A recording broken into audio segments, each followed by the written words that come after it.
be seated. Yes. Mr. Bickford-Smith. Good morning, Your Honour. There are two matters to raise. Yes. The first is has been sent to the court a document which was, Your Honour may remember this has found attachments. Yes. This is an attachment to a document it comes from the defendant's disclosure. Yeah. This was not included in the bundle. It is a relevant document that should be in the bundle, and we therefore propose to add it. Yes, certainly. No objection, Mr. Setti? No objection to its admission, Good. save that we should perhaps give it a page reference of some sort. Well, presumably you'll get one when it gets into the bundle, will it? That's correct. Yes, all right. Perhaps you'd just tell Mr. Setti what the page number is when it arrives. Yes. 8837. 8837. Thank you. It's under a new section now. 8837. And now the next thing is that there is a draft order in circulation. Yes. There are the most recent version of it is a version that was sent by Adelshaw Goddard to the registry yesterday. And I wonder if Your Honour has that. I've seen it, yes. I apologise, I was focusing on my cross-examination. In terms of the changes to the order, we have no in-principle objection to those, except that, obviously the effect of the wording about these proceedings is potentially slightly to dilute it, but we don't have an objection to that. What I would wonder about adding is at the end of paragraph 3A, whether we should add directly or indirectly. Any objection, Mr. Setti?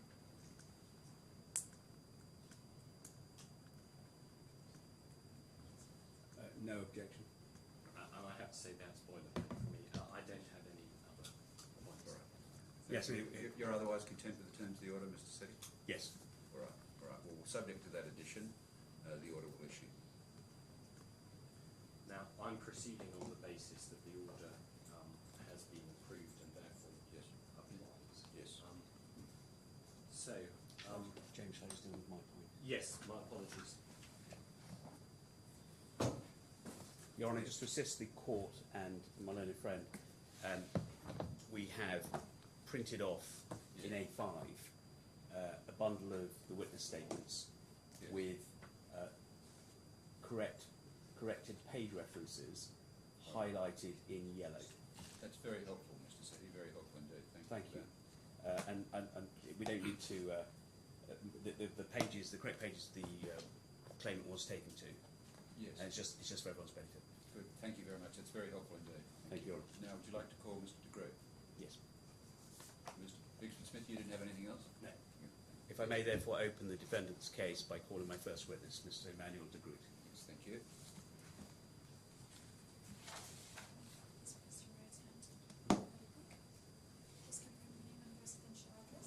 Emmanuel de Groot, apartment 307, the court residences in Jumeirah 1, Dubai. Thank you. I would ask you to say this statement. Please say it while facing the judge, okay? I swear by Almighty God to tell the truth and nothing but the truth. Thank you. Sit down, please, Mr. de Groot. Thank Mr. you. Setti. Mr. Setti, would you like to take the witness to his statement? Yes, Mr. de Groot, would you please go to page 7655 in the hearing bundle?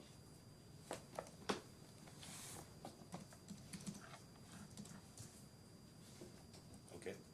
We see there a witness statement bearing your name comprising some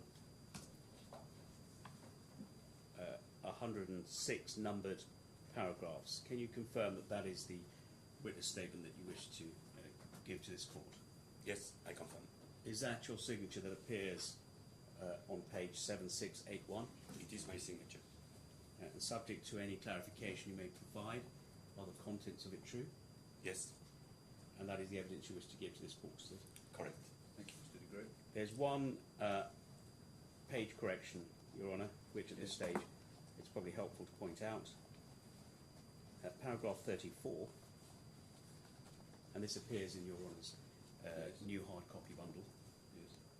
Paragraph 34, where it says 1701 to 1704, that should be 1701 to 1720. Yes.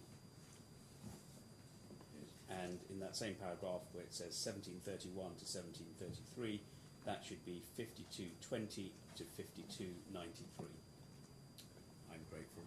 If you remain there, Mr. de Groot, there'll be some further questioning. Yes, thank you, Mr. de Groot. Mr. Bickford-Smith will have some questions for you. Mr. Bickford-Smith. Mr. de Groot, if you could go to paragraph 7 of your witness statement.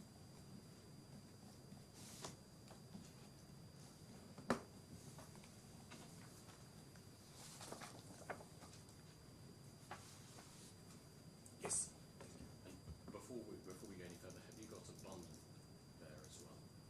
You'll need a bundle, PDF of the trial bundle. Yes, so that's available to him on the screen. Yeah, it's what I have in front. Okay. Good. You Page manage 7656. perfect. You manage a team of 375 staff, more than 375 staff across 25 countries, correct? Correct. Your role is a senior role in the bank, correct? Correct. What grade is it at? Excuse me? What grade is it at? Managing director. Now, please can we clarify a couple of points on reporting lines? You say at paragraph 16 of your statement Yes. that Mr. Long reported to Chris O'Donnell, Correct. and he also had a matrix or dotted reporting line to you, is that correct? Is correct. Now, Mr. O'Donnell is Europe and the Americas, correct? Correct. He's based where? In New York, and on top of regional co-head for CFCC Europe and America, he was also regional head, so he was covering or heading all the regions for CCIB, corporate business. Now, were you Mr. O'Donnell's manager? No. So when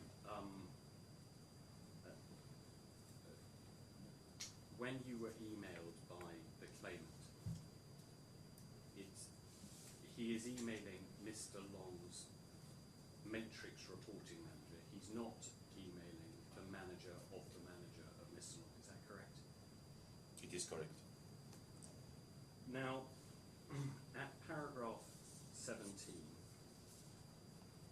you say that the role that the claimant was filling was not equivalent to a Band 3 group head role, and that reflected a series of things you then list, correct? Correct. Is it your evidence that when this role was created, this analysis, as set out in your statement, was done? So not by me directly, because as you mentioned, I was, not directly in charge, but from a matrix perspective, I know the role was assessed as any new role, and I know that at the time there were question marks or it would be a grade 5 or a band 4, and the decision was made to make it a band 4.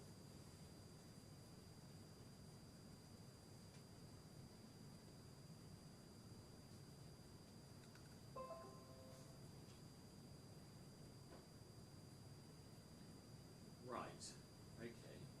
Could you please go to page 2672 of the bundle?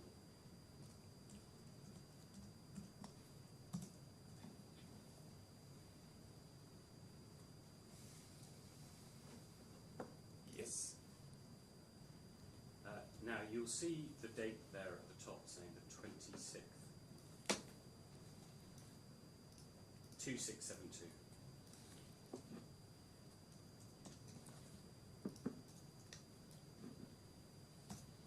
The date 26th of April 2023. Yes, that date is wrong. We can see that because if you look in, I think it must be a document management system thing, because if you look in the first box, it says this is an interview with Emmanuel de Groot. This date is the date is the 23rd of June 2019.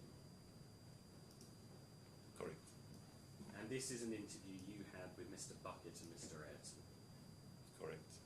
Now, it's a serious interview, and just to flesh that out, if you look at the bottom of that page, you're given a series of details. The information may be shared with third parties, including regulators. We will record being conducted in accordance with the investigations policy. You had to provide truthful answers, etc. So this is a serious interview, and let's go to it at 2674.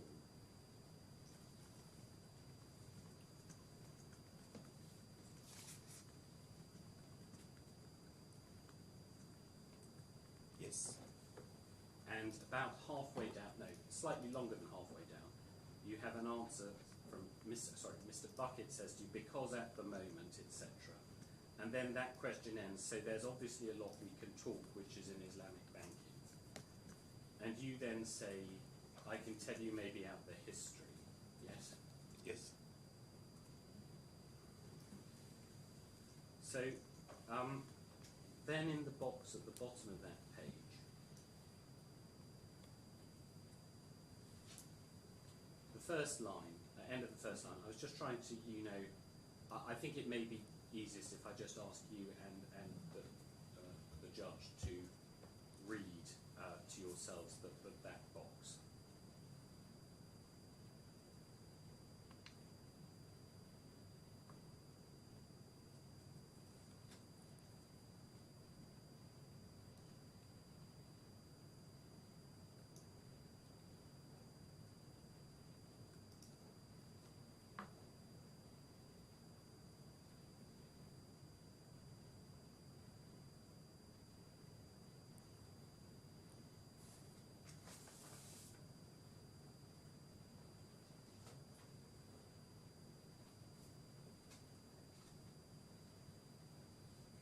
The transcript is a bit difficult because I guess it's a transcript. Yes. And my French accent sometimes is difficult for the system. Yeah, it's clear in the end. Okay. Tell me when you got to the end of that box.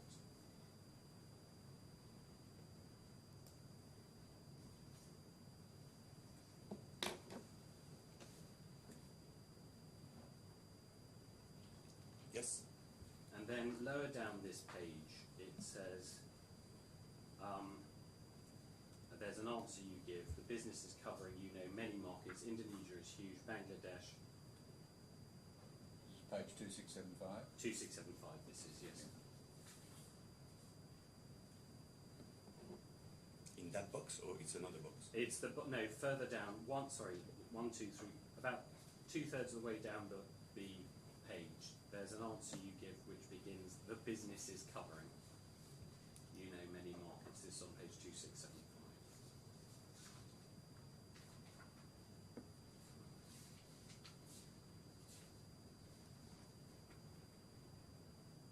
Yes.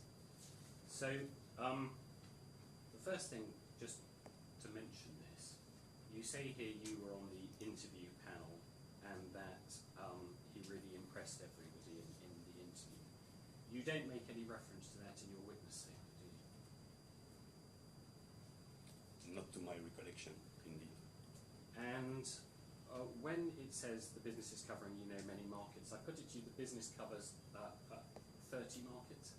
31 markets, 15 directly, and 16 from a marketing perspective, i.e. 15 booking centers. And the initial plan, and we can see this here, just to recap, this is already in evidence, but the majority of senior functions are based in Singapore, correct? No. Senior compliance functions? No.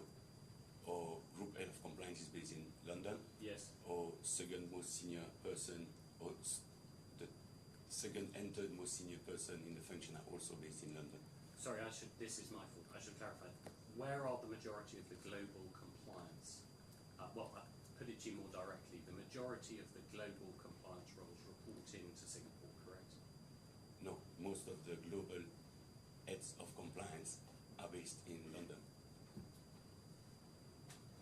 And you say here the intention was to put that directly under Singapore. Yeah. Because Mr. Fanucci, head of the corporate banking for CFCC, was based at the time in Singapore. He's now still in the same role, but based in London. And the concern at the time was that he had too many reports already, is that correct? I cannot recollect whether it's because he had too many direct reports already or whether it was for another reason. And then we go on to page 2676. About halfway down the page, it says, Mr. Bucket says, that particular head of compliance, that's the wealth management head of compliance, is, you know, doing global kind of work. And you say, if you compare with, for example, wealth management will be a band 3, so I'm sure we've discussed it, I'm sure we've discussed the banding at times, like we always do when you open new roles. He says, yes, of course, it would have been under Nick, it would have been, that's Mr. Fanucci, it would have been a global. And then change it to get to a band 3 would have been bigger. And then you say this answer. So yes, I don't remember at all. I can retrieve maybe emails, but I wouldn't have been surprised. I cannot confirm whether we had discussed at the time whether it would be a band 4. It certainly wouldn't be a G5, but band 4. Yeah. So that's contrary to the evidence you gave. The actual discussion at the time was about whether this was going to be a band 3 or a band 4, wasn't it? No, I don't see where it contradicts what I said. Where it says it certainly wouldn't be G5? Yes, is what I say. My recollection is that there was, you know, discussion, and I was not part of this discussion because, again, I was not directly, you know, managing that business from the CFCC perspective. What I know is that there were discussion at the time on whether the role would be a grade 5 or a band 4, but never a band 3. Now,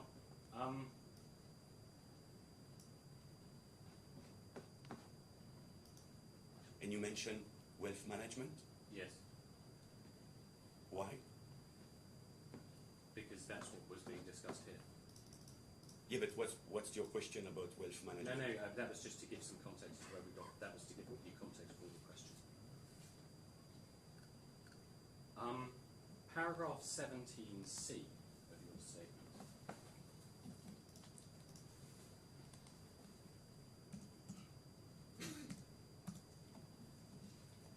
You say GIB operated a leverage model, which meant Sharia compliance risks were managed by business and country compliance teams, with support and assistance being provided by GIB compliance where necessary.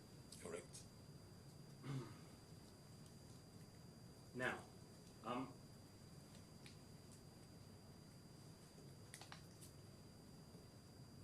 put it to you that what the leverage model means is that the delivery mechanism used to provide the product or service is owned by someone else within the bank.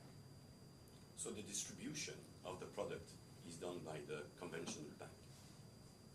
The role of the GIB business is to make sure that the products that are already proposed at the level of the conventional bank are suitable and Sharia compliant before they are distributed by the conventional bank to our clients. From a compliance point of view, would you agree that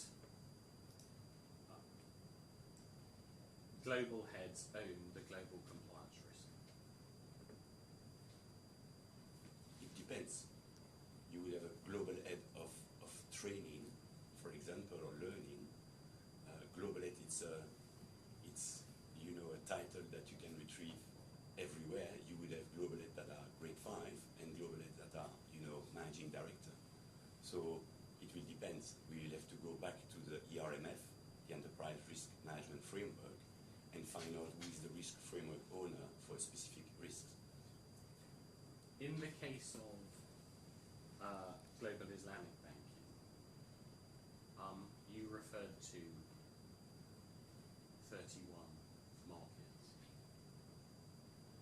it's not realistic, is it, to believe that all of those country compliance teams will be able to understand Islamic banking products on their own, is it? So in those markets where we have an Islamic banking presence, in these 15 markets where we leverage, Islamic banking from a conventional bank, we have of course teams who are, for example, Malaysia or Pakistan, who are very versed, very knowledgeable on Islamic banking. Are you saying that's true of all of the 31 markets? I would answer that I was very much in favor of for the establishment of a dedicated compliance function within the GIB business, because that was actually going to be very useful in order to guide, assist country compliance teams who are responsible for ensuring that the business, conventional bank business, who are distributing those products are and can reach out to an expert, i.e. the head of compliance for Islamic banking, when they need to clarify a point or others. So I cannot answer whether 31 markets, and by the way, out of the 31, 16 are more marketing centers. We have only 15 booking centers. I cannot affirm that all of the compliance team in this market are completely on top of Islamic banking. Hence, Sorry, Mr. Crick, can you explain to me what's the difference between a marketing centre and a booking centre? so booking center is really where we book the deal, where we book the money.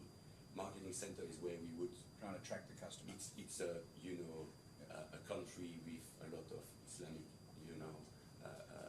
story, etc. And we would approach clients who are interested to buy Islamic products, but we book these products in one of our booking centers. Right, thank you.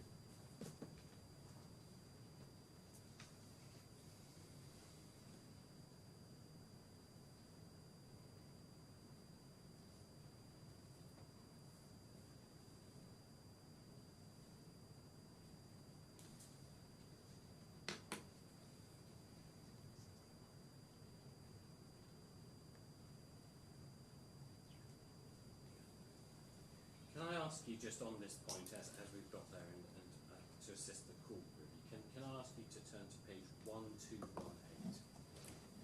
121. 1218.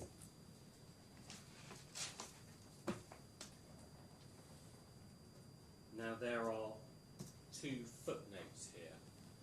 I think with your good computer screen you'll be able to see them. Yes. So these are, this is directly on the point that you're discussing. So the booking centres are Bahrain, Bangladesh, DIFC, Germany, there's Leave Hong Kong out of this for now, Indonesia, Jersey, Kenya, Malaysia, Nigeria, Pakistan, Singapore, UAE, UK, USA and Zambia. Correct? Yes. And then we have got the other places mentioned below. Now, are you saying, for example, which is one of your booking centres, with Islamic banking products? Again, they should.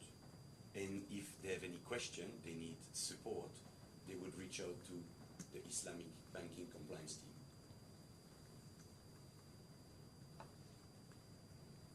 Now, as regards your own responsibilities, we've already covered, you have a very senior role.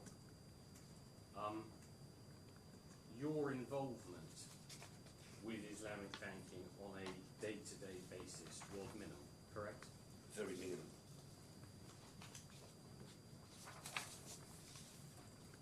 And it's not a criticism, it's a question to put to you that you are not familiar with the products that Islamic banking offer or the structures that underpin them. You are not a specialist in those issues. I'm not a specialist in Islamic banking, correct?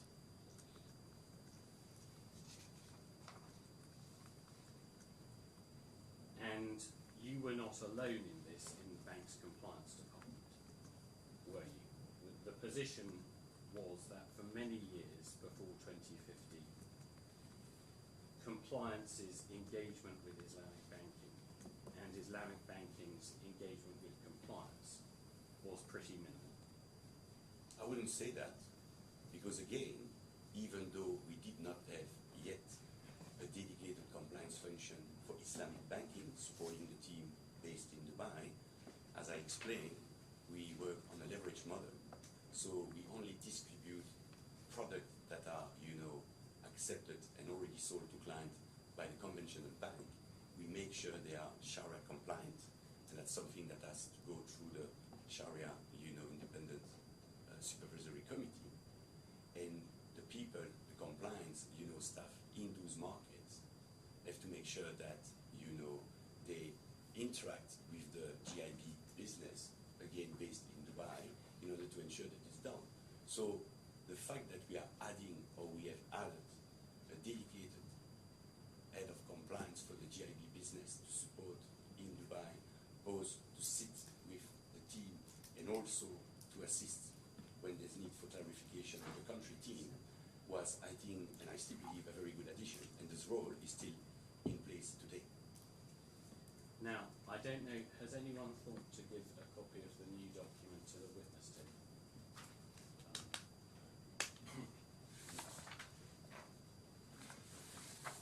Well, I'm not going to hand this up to you myself because I don't think that's really appropriate.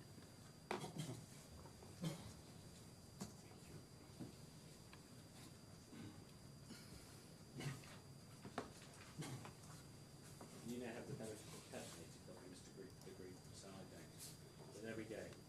The third page in that document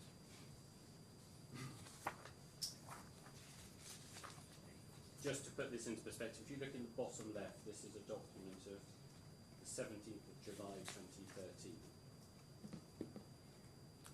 Yes? And we see here executive summary. SCB's Islamic banking team enjoys a unique status within the WB governance structure. Can you help the court with what WB stood for at that change? Yeah, we still banking, which is now CCIB. We change name from time to time, but it's exactly the same than CCIB. Thank you. It is held in high regard throughout the bank and is responsible for CB, that's commercial banking. Yeah, Islamic, which is now part of CCIB as well. yes. As well as WB. The team is well established and has seen little turnover, and the business at a product level appears well controlled. But governance from the WB centre is light touch and deferential.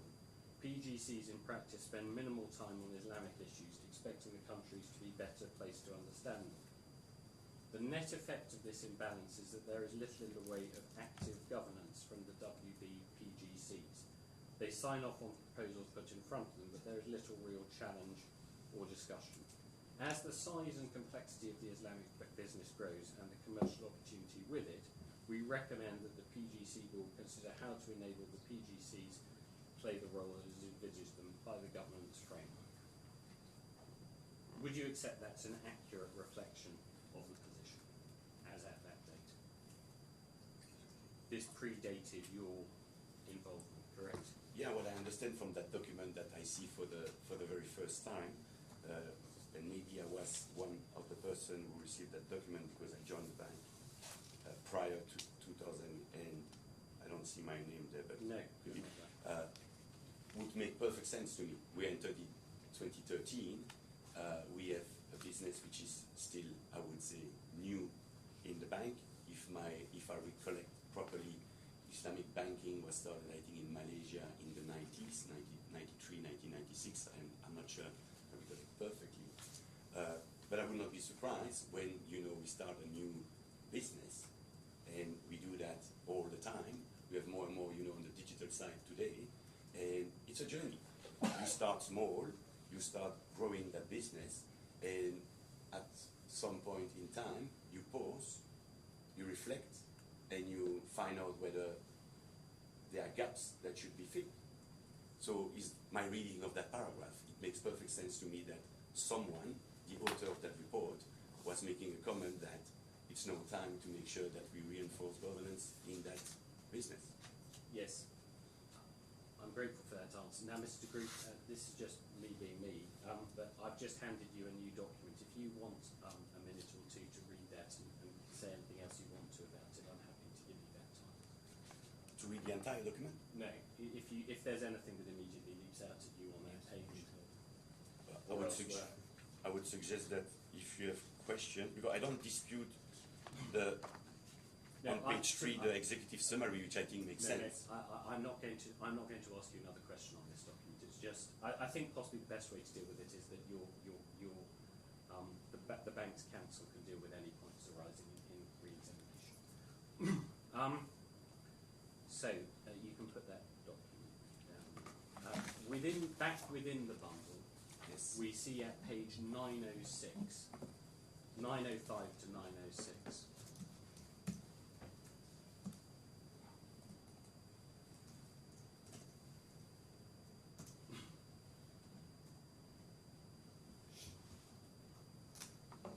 We see at the bottom distribution GIA contacts. So the addressees are Mr. Koshal, and then those in Mr. Sheikh, Mr. Akbar within the unit, and then we have a number of other people copied into this, of whom Including me. Including you, correct? Correct. And if we go back up then to page 903,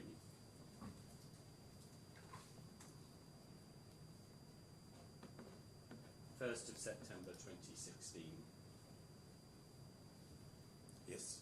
we have an opinion on the control environment. And then about 2/3 of the way down the page it says, inadequate engagement between IB and its partners, insufficient clarity of responsibilities and weaknesses in the executions of controls noted could be attributed to IB being a relatively small business. IB represents less than 3% of total bank revenues and therefore historically has not been subject to the same level of attention from management as other products. So questions. First, do you agree that there had been inadequate engagement between IB and its partners? I have absolutely no reason to doubt that the internal audit team, came to that conclusion, and that conclusion was subject to, I would say, critics. Otherwise, it would have been done before that audit report was issued. Again, I think in the same line than the report from 2013 that you just hand over to me. I see there's a continuous theme of reinforcing, governance around business, which is still new to the bank, relatively small. Something I also noted because I receive internal audit reports a few times a week. The first thing when I open an audit report is what I did now when you brought me to that page, is to look at, whether there are high-risk issues to be, managed. There are 0.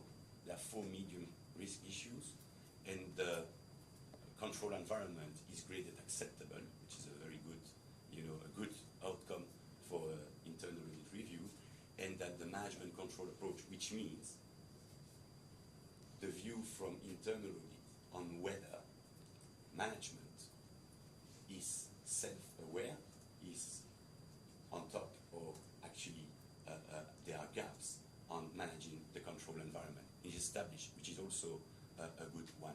So I'm not disputing that the internal audit team were raising certainly a good point on reinforcing governance in that Islamic banking business. But again, I would look at internal audit report the same way I always looked at them. I first look whether there's anything worrying or very worrying, which is at first based on the grade of the internal audit report, in this case acceptable and established, and whether there are high-risk issues to manage. Well, first of all here, you say management's aware. Issues self-identified, 25%. Yeah. As regards the... Do you know what it means? You can enlighten the court. So, the GIA methodology, the internal audit methodology, is very clear that for an issue to be self-identified, it's not only for the business to be aware of that. It would not be enough for the business to discuss that issue every day, to record it, to show and demonstrate that they are working on it. It needs to be logged, for example, in our M7 system, which is the registry of all the operational risk and other risk issues that the bank face. So if, and it's why it's difficult for me to opine on whether issues were self-identified or not, for an issue to be self-identified is not only being able to demonstrate that you know about it, you're working on it, it needs to be properly registered, a treatment plan must be in place and approved at the right level. So it's maybe why at the time that's not something that the business had done properly. Since then, because it was difficult for anyone, including me in the bank, to find out whether an issue which was not self-identified was actually even known or not by the business, they've now improved the methodology, if I may say so, and they also add, alongside issue self-identification, partially self-identifying, because then that's giving me and other member of management a good signal on whether the business is at least aware and working on these issues.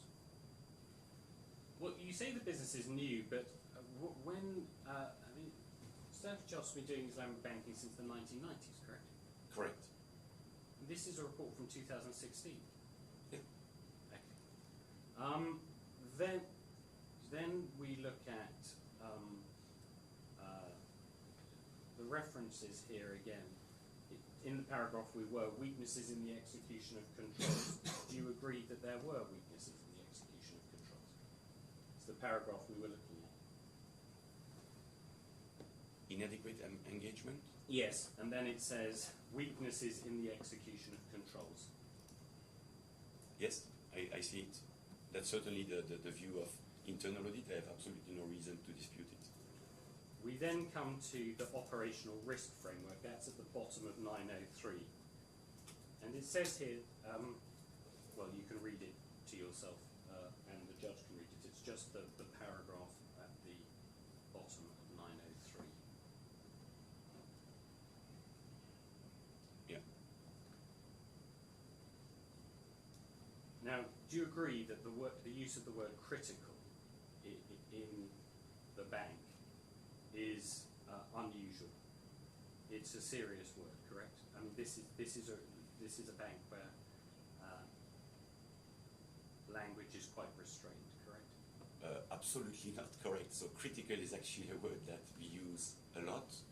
I'm a good example of the diversity in the bank, even though we are a bank headquartered in the UK. Staff come from many origins, from many different countries, culture, language, and critical is actually a word that we use, I would say, too often. And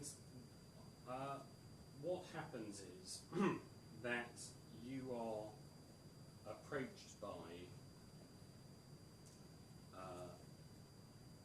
the Islamic Bank, and they request compliance resource, correct? It was not directly to me, if I recollect properly, when I took over my current job from Mr. Ambrose Murphy. He had at the time indicated that there were ongoing discussion between the GIB business and Mr. Sheikh was the CEO of that business to actually establish or create a new position within the Islamic business and have the support of a dedicated compliance function in the business.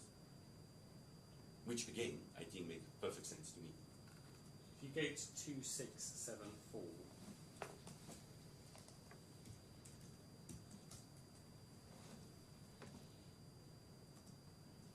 Yes. we see the history of this there. I don't need to take you to that. The thing we go to is about 1, 2, 3, 4, 5, 6, 7, 8 lines down. On the right, it says, at the time, and because of the fact we were previously legal in compliance, you had Alessandro Vasselli, who was head of, a person in charge of Islamic banking for legal and compliance. We're meeting, he's a lawyer, struggling on the compliance side from capacity, but also capabilities perspective. I heard you, but I don't see where you are on the Where are page. you reading from? 2674, Whereabouts Yes, on the where? page? last box. Ah, right, that's, Last box, about 8 lines down. 1, 2, 3, 4, 5, 6, 7, 8 lines down, picking up at the time.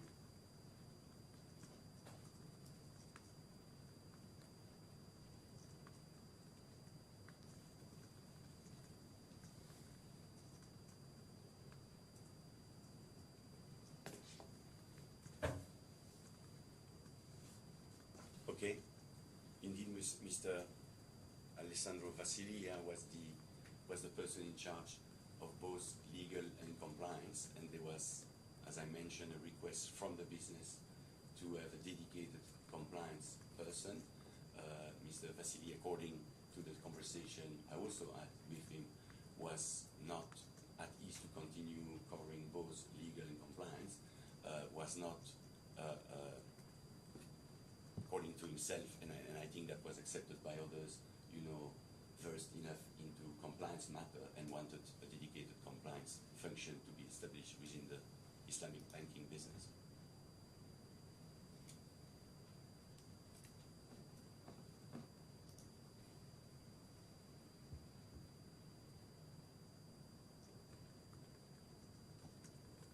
Did Mr. Vasselli tell you that he was having a very difficult time in the unit with the approach of the unit to him? No, I heard, of course, now when I went through the bundle, and later, of course, that there were issues because I was privy to some of the email of Mr. Mahmoud, but at the time, certainly not. Going back to page 907.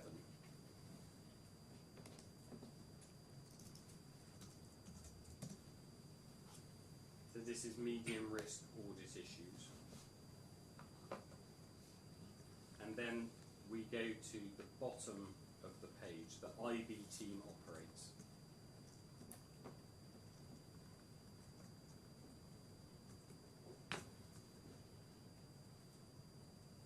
On a leverage model, Yes.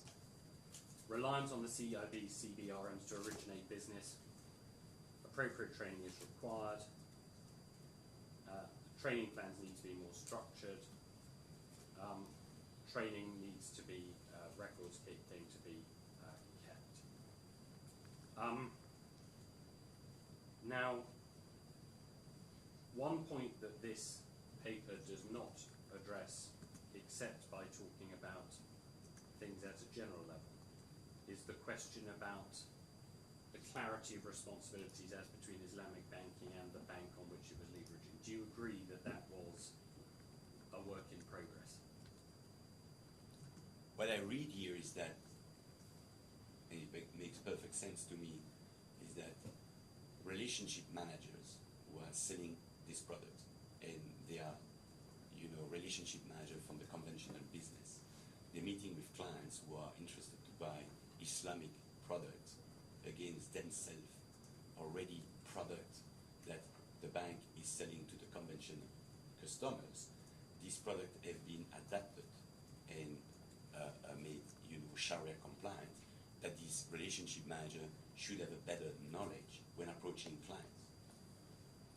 Again, looking at it from a risk perspective, I fully appreciate that it's very important to ensure that relationship manager, when they meet the client, know exactly what they're talking about. At the end of the day, if a client was buying a product that he could not have received a full view of from the relationship manager, would still buy a product that is approved at the level of the Sharia Supervisory Committee. So the risk for the client of buying a product that's not suitable, was not Sharia compliant, is nil. I accept that, of course, that client would deserve to get a full and complete explanation from a relationship manager who should be on top of that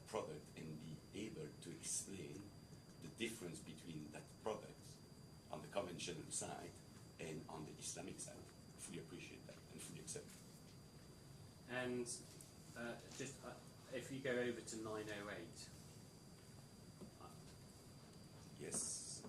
it refers to the low level of attention from the group historically provided compared to IB, compared to other products. Would you say that is a fair assessment? So where are you on page 908? First line. First and second line. Yeah, I agree that there was indeed a lack of attention from the group on a business that was still small and is still relatively small, even though it's still growing within the bank. And the internal auditor were, in my view, very, very right to recommend to improve governance around that business. Page 909. And if I'm not mistaken, that's from 2016. So, of course, I'm just, trying to find a link here, but it's when I took over my role, and it's when Mr. Murphy told me that there were indeed discussion and a request from the head of the business, Mr. Sheikh, to, I would say, set up a new role and ensure that they had a dedicated compliance function within the business. I suppose that it's linked to that, or maybe not only to that audit report, but certainly linked also to that audit report. Well, to put this in simple terms, Mr. Green, one of the problems was the basic question as to who was responsible for what. I mean, if we look at page 909, issue 2, so IB operates on a leverage, this is just after the table. It operates on a leverage model, sharing infrastructural resources with the conventional banking, lack of clarity of roles and responsibilities between IB and the global coverage and support units. As IB has historically been managed at a country level. So it goes back to, doesn't it, the same point about the relationship between country compliance teams and GIB compliance. And effectively what the audit team is saying is this needs to be worked on, correct? What the audit team is saying is that it should indeed be worked on and improved. What the audit team is also saying is that they don't see that as a high-risk issue, otherwise they would have rated a high-risk issue. So certainly they coming to the conclusion that it's very important, and I fully concur with that conclusion, very important to improve the control environment within the Islamic business. If they had come to the conclusion it was a, excuse my French, a broken business, they would have rated the high-risk issue. They would not have rated their report acceptable. They are rating here the control environment as acceptable, and the MCA, the Management Control Awareness, i.e. the knowledge and how the business are controlling their own business as established. And you talk about risks. The risks are some risks are identified, particularly page 910.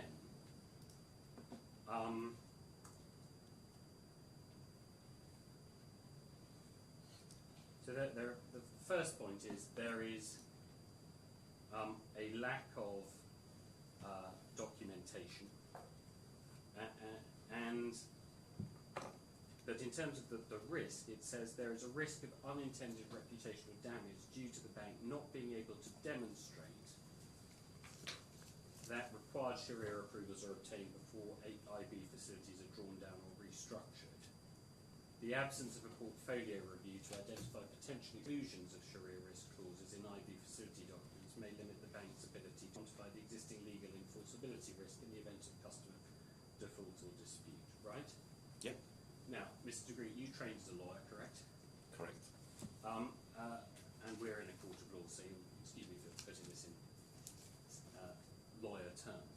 The basic position, or the basic risk goes like this. If the bank is using its what I would loosely describe as its conventional terms, say English law, etc.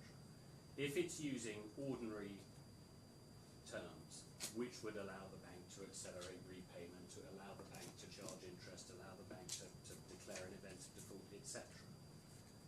The problem, the risk there is that that would not be Sharia compliant. Agreed? Agreed.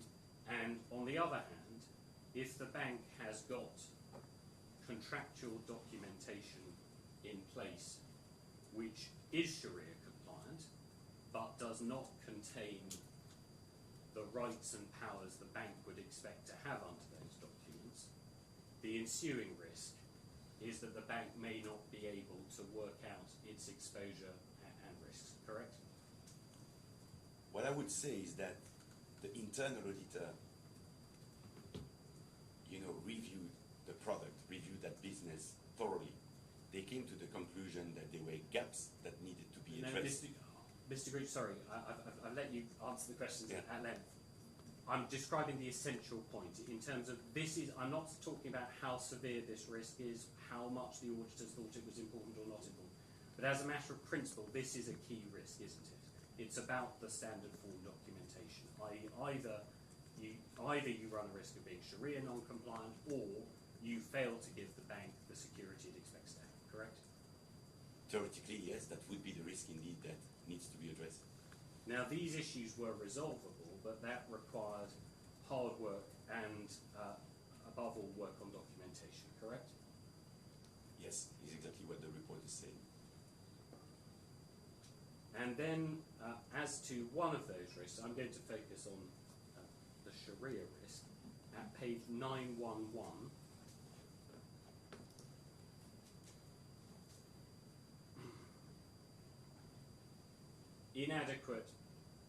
Issue 3, inadequate focus on the tracking of risk issues arising from Sharia reviews. And it says in the first bullet point, improvement is required, it says, and then it says, results of all Sharia reviews are to be presented to the Sharia Supervisory Committee by the head of Sharia Department. That's Mr. Mubin, correct? At least it is now Mr. Mubin. At the time in 2016, I'm not sure, but yeah, it could have been Mr. Okay, Mubin. well, I'll take you to a document to help you on that in a minute. But okay. By the head of Sharia Department for an independent review, and their guidance and decision on any corrective actions required. However, there is no process in place to ensure that the reviews are presented to the SSC. GIA notes that from 11 reviews performed in 2015, 2 were not presented to the SSC. So, despite what is said about Sharia assurance, the reality is that not everything was going before the Sharia Supervisory Committee, was it? To answer that question, I would need to find out what they mean by Sharia reviews. Is it, after we have rolled out some product that an assurance team or another team is, reviewing what was done to ensure that there were no gaps, or whether this is, the product itself being presented to the Sharia Supervisory Committee? Because that would be completely different. If we were missing, before launching a product, to get the approval of the Sharia Supervisory Committee, that would be, in my view, a serious issue. In this case, I don't know what they're referring to when they say results of all Sharia reviews. And the person who is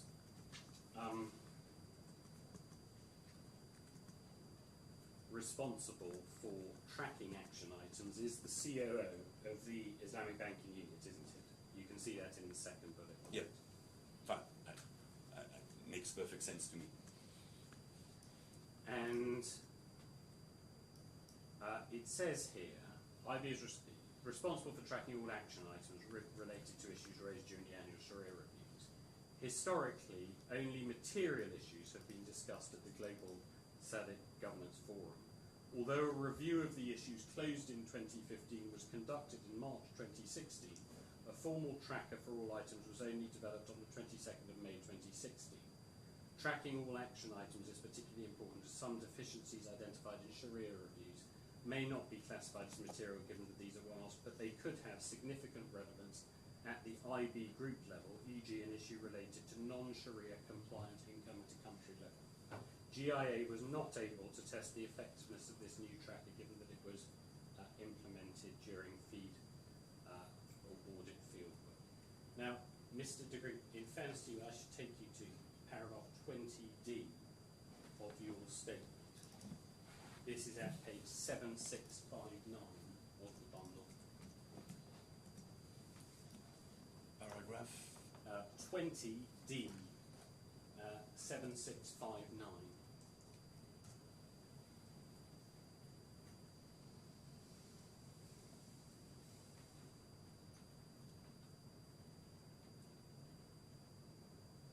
And in the first sentence, you say there were rigorous controls in place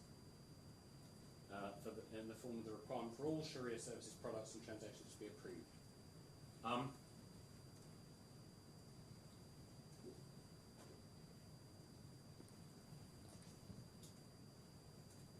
The true position, Mr. Degree, was that the controls that there were in place depended on two things.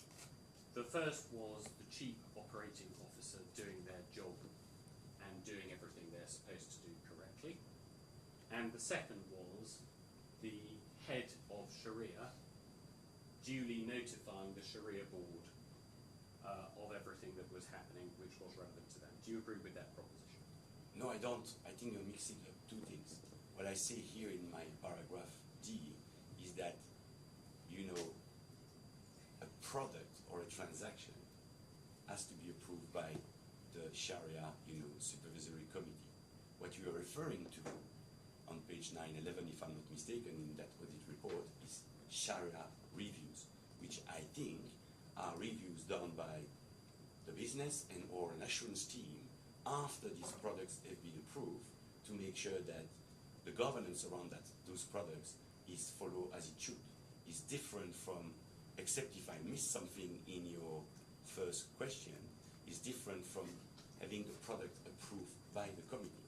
So the product or the transaction, when it's relevant, must be approved by the Sharia Supervisory Committee. What the audit report is saying is that Sharia reviews needed to be discussed and or, you know, followed up on by, and I will go back to page 911 because there was a requirement to go to the Global Sadiq Governance Forum, which is a business forum and not the Sharia Supervisory Committee. And then, of course, we needed to ensure, to your point, that the CEO was following up on those, etc.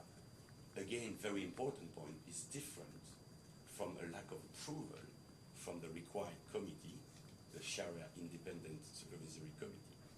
So you're mixing up, I think, approval of a product or a transaction with some Sharia reviews that I think come down the line and are, you know, in place, and for very good reason, in place to ensure that the business continues to operate as it should. No, Mr. Degree, the position is this. The position is that what you are doing in paragraph 20D is you are latching on to the approval requirement, right? Correct. To brush under the carpet the rest of the compliance piece. So it's one thing for a Sharia board to have to approve a product, but that is not the end of the compliance function's role, is it?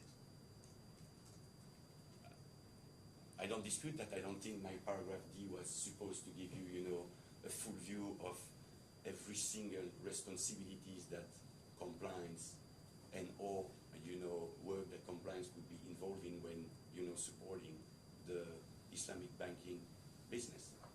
Paragraph 21, you say, sorry, to give context, 20 is about the Sharia reporting. And you say, the Sharia reporting line was therefore not a priority matter for me or Mr. Long, and it did not merit the amount of time and noise attributed to it by the claimant. So is what you're saying, I just want to be clear about what you're saying, is what you're saying that this Sharia reporting line was something that the claimant had exaggerated the importance of? Yes, so the claimant's position is that there was a... No, that's a yes or no question, Mr. De Groot. So the question is whether I think it was not a priority matter for me. No, the question is whether you are saying to this court that the claimant has exaggerated the importance of this issue. Yes, completely. Now, can we go to page 864 of the bundle, please? 8264. 864. Well, so I'll make it a bit easier. To put this into context, 863, subject, your application for an Islamic window endorsement. And this is the bank's application to the DFSA for an Islamic banking endorsement in 2007, correct? Yes. And if we go over to 864, we see Page 864 of the bundle. 86. Yeah, I'm on it.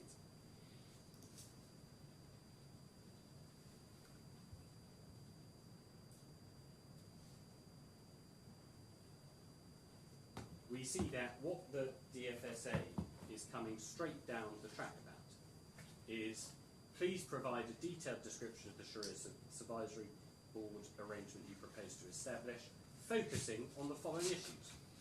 1. Mr. Mubin, Head of Sharia Department, role in the SSB. 2.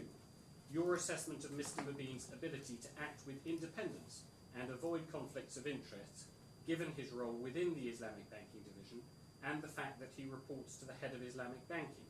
You should also consider the way he is remunerated. If his compensation arrangements are the same as those of involved in product development within the Islamic banking. And the answer given is, so we can see that it was Mr. Mubin at the earlier juncture we were looking at, by the way. Mr. Mubin's assessment will be independent, and for the same reason his reporting is directly to CEO as opposed to one of the business heads. We will have internal review guidelines which will be agreed with CEO Islamic Banking will be ratified by the SSB. The guidelines will ensure that Mr. Mubin can act independently. The compensation is based on his role and any future reviews will be based on his performance based on the job description. It should be noted that Mr. Mubin will have direct access to the SSB which will ensure that he can take guidance from SSB wherever he requires a clarification vis-à-vis a product or a transaction. Right? Correct. So the first point is this Sharia reporting line issue. This is not something of Mr. Mahmood's imagining, is it?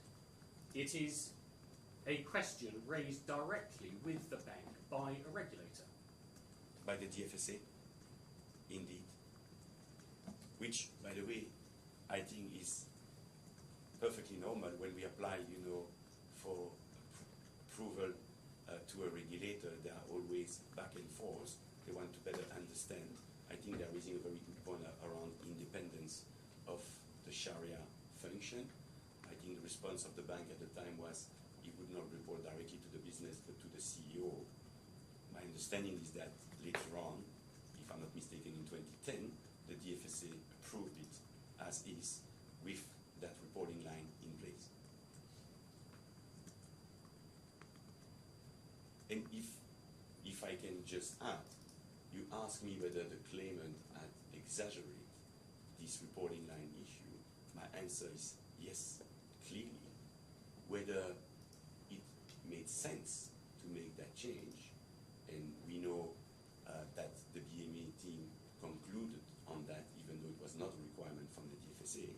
I agree that it's better to have that Sharia compliance reporting to the compliance function. Your question was whether I thought the claimant was making really too much noise and giving too much importance to something that we knew was a potential conflict, that we are registered as so, and never, treated the same way than an actual conflict of interest. How was Mr. Mubin remunerated? There's no document in the bundle showing how his pay was structured. The claimant's belief is that he was paid discretionary compensation. Is that correct? I don't know. I don't absolutely know how Mr. Mubin is paid, whether he's on a target bonus or not, or I don't know. Would you agree that if Mr. Mubin was paid in a manner determined by the CEO of the unit, business's performance, there would be a potential problem, wouldn't there? That's an interesting question because I'm also part of what we call an independent function, and I would love to be completely, aside of the business, and whether the business is performing well or not, I would get, still the same amount of money, even though the business performance was bad. Unfortunately, across the bank, we are all, paid according to the performance of the business. So the independence is more about making sure that you are not under undue, I would say, influence from the business, but we are all paid across the bank, including in the internal audit function, based on the performance of the group. If the performance is good, we all get what we call a modifier that can get, according to a good performance, or bonus, for example, or target bonus to be higher, or eventual bonus to be higher than the target that we were measured on. So, unfortunately, in an ideal world, independence would mean including from a pay perspective, but that does not exist in the banking industry. Everybody in the banking industry is linked to the performance of the company. Mr. Green, was the answer to my question yes or no? I've given you a second opportunity to answer. 868, please. I told you I didn't know how Mr. Mubin was paid. No, the question was, would you see it as a problem if you were paid in a manner you heard the question. What I respond is that everybody in the bank is paid. Yes, that's not a yes or a no. It's either, is it a problem or is it not a problem?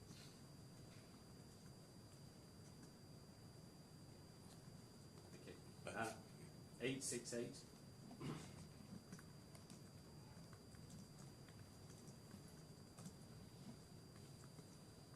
Mr. Walker, dear Prasanna, further to our conversation yesterday, please consider our application for an Islamic window withdrawn.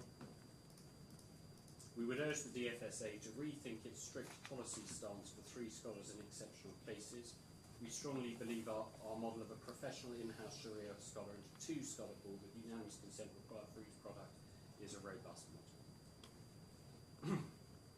Next sentence, I will be meeting the DIFC governor next week and will communicate our position. Now, Mr. Green, we've heard the word intimidating used of some emails that the claimant has sent. Do you think that the final sentence there is an intimidating statement for someone at the bank to make to a compliance professional?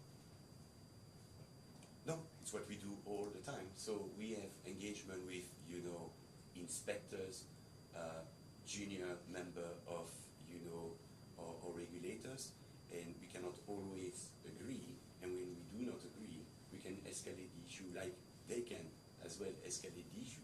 So I think there's a difference of opinions. What I'm reading from that email, they wanted 3 scholars. The position of the bank in 27, while withdrawing our application, was that 2 should have been enough.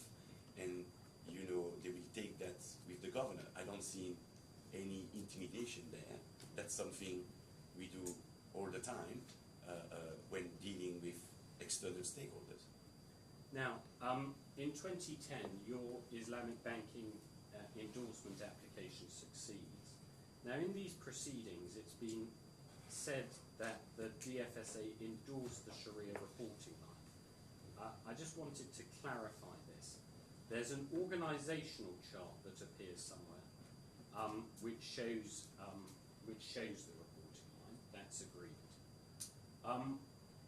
What I haven't seen is anywhere any equivalent to this correspondence that we've looked at in 2007.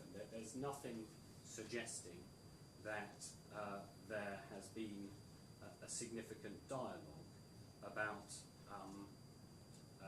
the issues that had been raised in 2007. To put it another way, they simply seem to disappear next time round, correct? I've not seen, indeed, like you, any further correspondence on that. What I know, it was approved by the DFSA, and what I know is that there was no requirement for the Sharia function to report to compliance, and is why I guess it was approved by the DFSA. It was prior me joining the bank. And you agree that there are a number of jurisdictions where this would not be permitted, where this structure would not be accepted, correct? Is what I learned. I don't know all they are, but I heard that in some jurisdiction, the Sharia, compliance should report to indeed compliance. By the way, there was a lot of discussions internally when the UAE Central Bank came with that draft regulation, which was not in the case of the DFSA, but was making perfect sense to us because we knew it was already the case in some of our jurisdiction.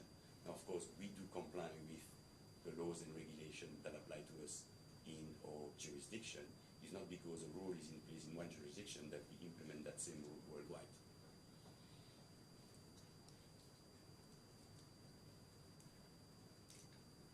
Now, the documents in the bundle show very little involvement between you and Mr. Mahmood until the late August of 2018. So can we go then to that email? This is at, hang on, I do just wonder, I'm planning, Your Honour, to carry on. Why don't you go for another 15 minutes? Yeah, that's what I'm planning to do. Sorry, I should just round this off before I move on to 2018. Suggest to you that the position was this. Group Islamic Banking as a unit was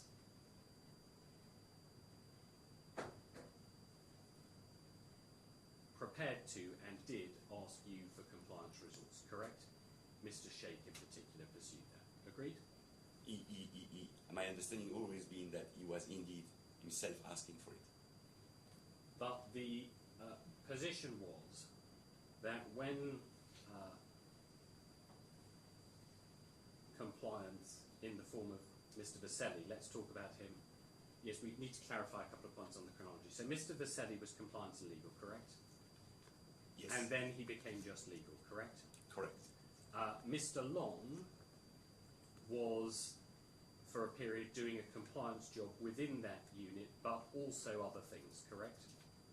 So he was overseeing that unit from a compliance perspective, but that was just one of several responsibilities. Let me make this a bit... Yeah, Correct. Yeah. And the position is that those managing the Islamic banking unit, the senior management there, there's been a change in CEO. When did Mr. Sheikh become CEO of Islamic banking? But there's been a change in the CEO, but effectively it's the same senior leadership team, correct, who've been there for a very long time. Do you agree? That's my understanding. And I should put this to you to invite you your comment on this. At bundle page 2707. 2707.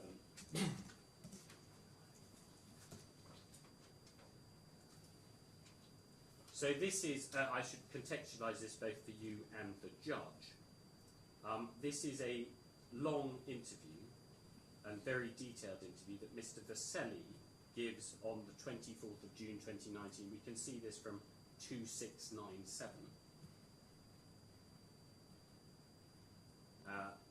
And again, it's the same people, Simon Bucket, Martin Ayrton, and there's a very long amount of detail here. And then we come to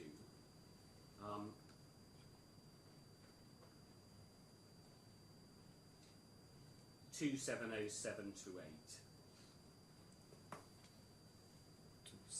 2707 Yeah. to 2708. Okay. Is a transcript of. Yes, it's the transcript. So let's start it. I'm just going to give you, I don't want to jump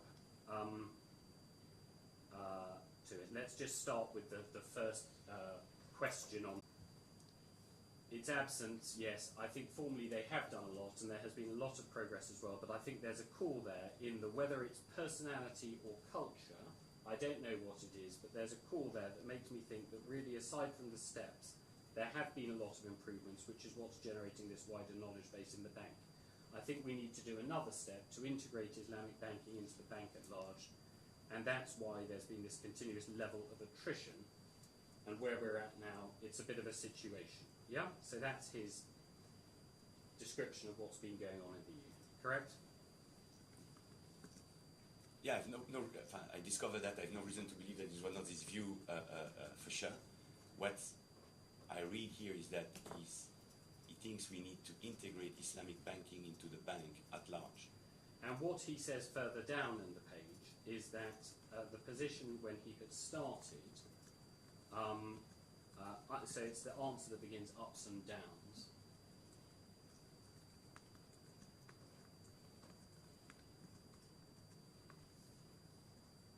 And can I just ask you and the judge to read down to the end of the page? From ups and downs? Yeah.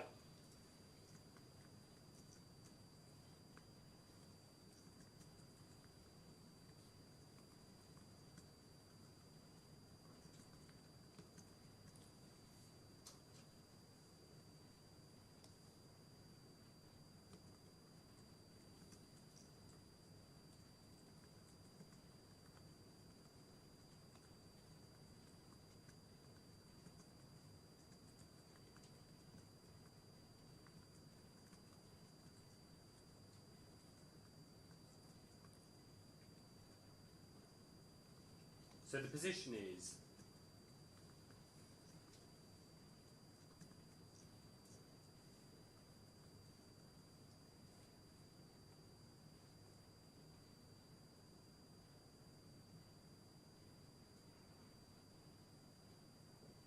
that Mr. Vasselli had found when he joined the unit that he had been under considerable pressure. Were you aware of that at the time, after you took over your role? Sorry, I read, but where is he saying that he's under pressure? From ups and downs until the end of the page? Yes.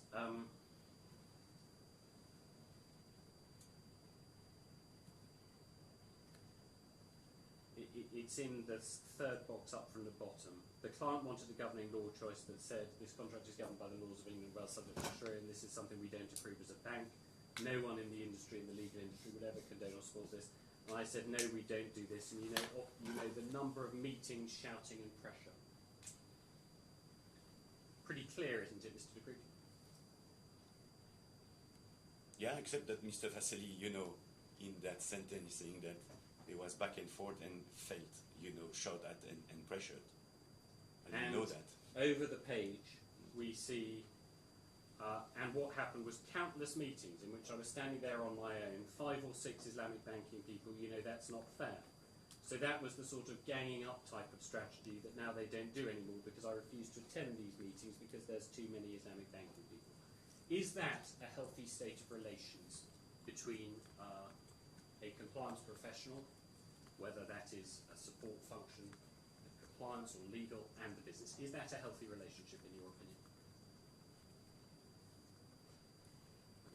We're taking a remarkable amount of time to answer a very simple question, Mr. Green. So you consider it normal, do you, for there to be meetings where people are shouting at people for hours about compliance disputes? What I mean is that, of course, it would not be a scene and a relationship that I want to see between the business and compliance, for sure. Now, you're showing me a transcript of someone giving his views that Mr. Vasselli felt, pressure, and I really don't dispute that. Does that mean that, that was the situation on the ground, that is his view, or whether it was the case? I don't know. Do you have any evidence to give to the court that he's wrong? No. Do you have any basis for saying that he's wrong? Did you actually? No. Yeah.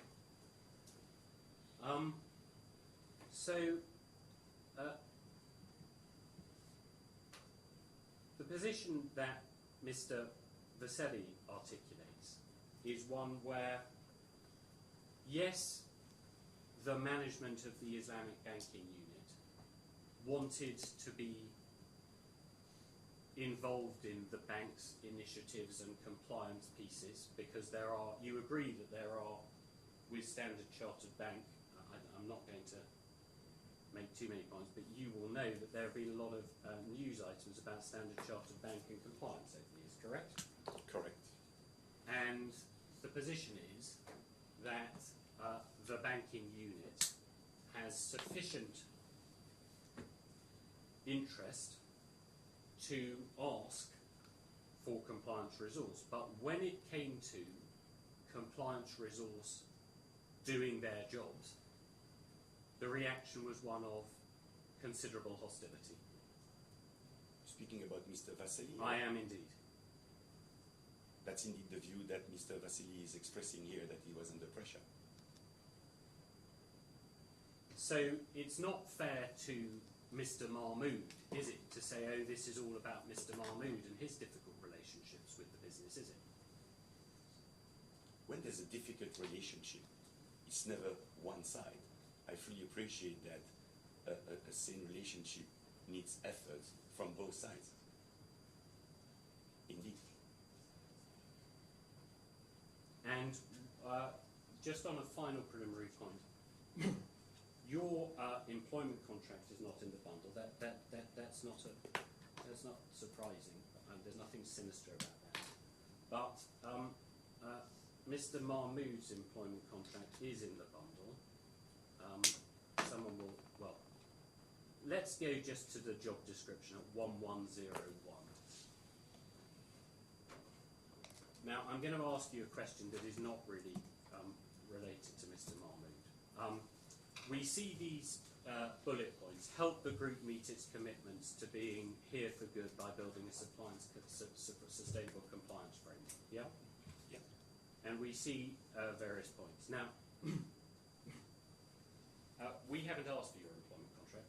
I don't think that anyone needs to see your employment contract or your job responsibility.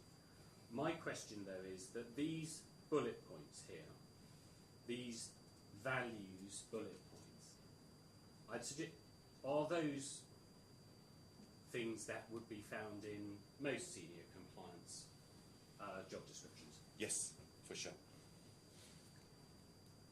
So, in your own case, and I'm just taking this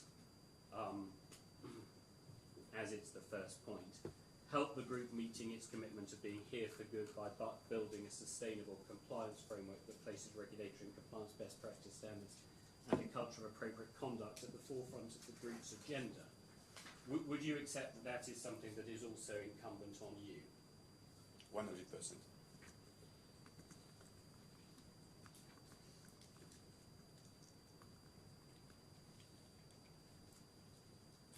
And would you also accept that the group code of conduct would apply both to you and to Mr. Mahmood and indeed to all bank staff, correct? To all bank staff, including me and Mr. Mahmood, indeed.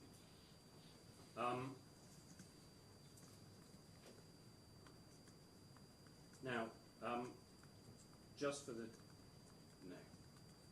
There was a dispute about whether the group code of conduct should go in or be disclosed, so I'm not going to waste time on that. But we have, helpfully, at page 856. 866. 8856. 88856. This, I'm pretty sure, is an old group code of conduct. I'm just going to try and help you with it. It doesn't carry it. It must carry it. June 2010. It's still the FSA in the UK, yeah. So it's an old code of conduct, but we have here at page 856 a series of regulatory principles.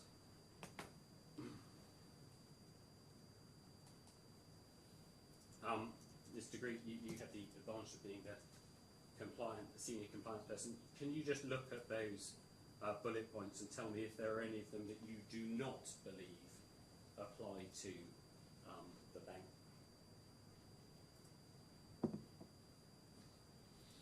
No, they would. And They were all and are still all applying. good. Over the page 857, sorry, at the bottom of 856.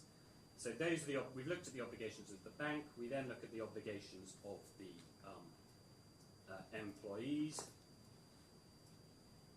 and that is at 857.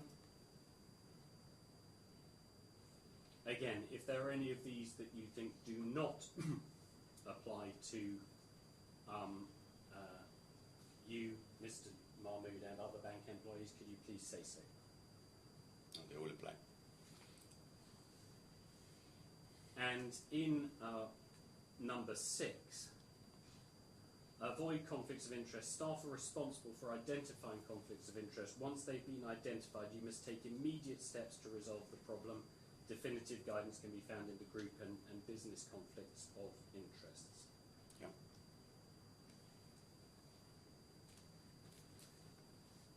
I think that may It's be a convenient time. All right, thank you. We'll adjourn for 10 minutes and no more. All rise. James.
you said it. Now, sorry, I should let you sit down. Sorry. The documents in the bundle show remarkably little involvement between you and Mr. Mahmood until 2018. But can I just deal with the point? You would bump into Mr. Mahmood outside the offices of the bank in the DIFC from time to time, correct? Correct. We're both smokers. Well, I wasn't going to ask you that question, but and you had an awareness from him that he was unhappy about being on his banding, correct?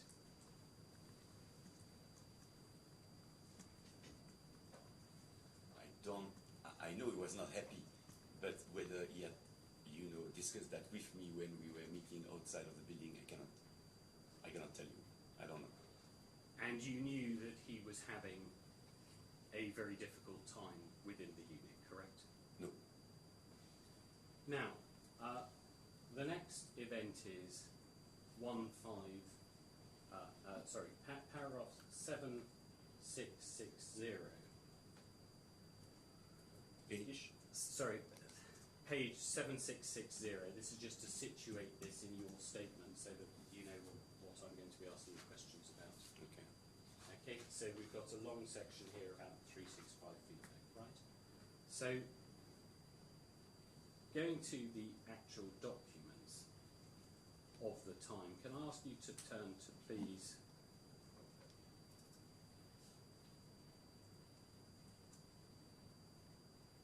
(1584).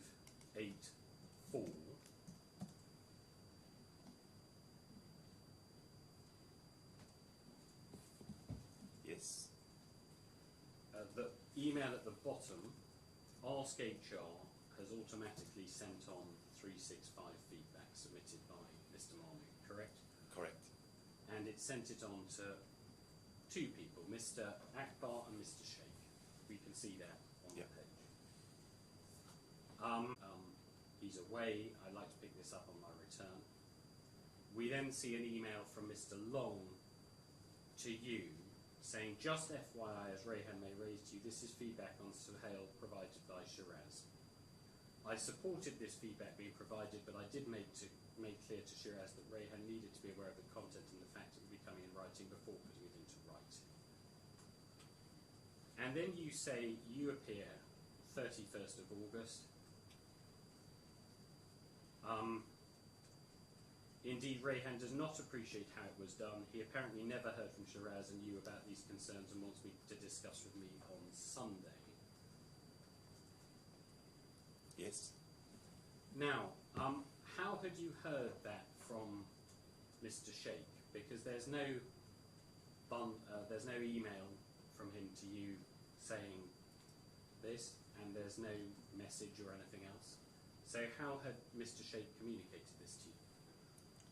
I see that the email from Mr. Sheikh on the 29th is referring to an RMT meeting, and I'm part of the RMT like Mr. Sheikh, so RMT means Regional Management Team. So I guess he would have told me verbally, so there would if there's no email. There would have been a meeting, well, you would have seen him at this RMT event, and he spoke to you about it then, correct? Either that or a phone call, but yes, he spoke about it because I referred to that conversation.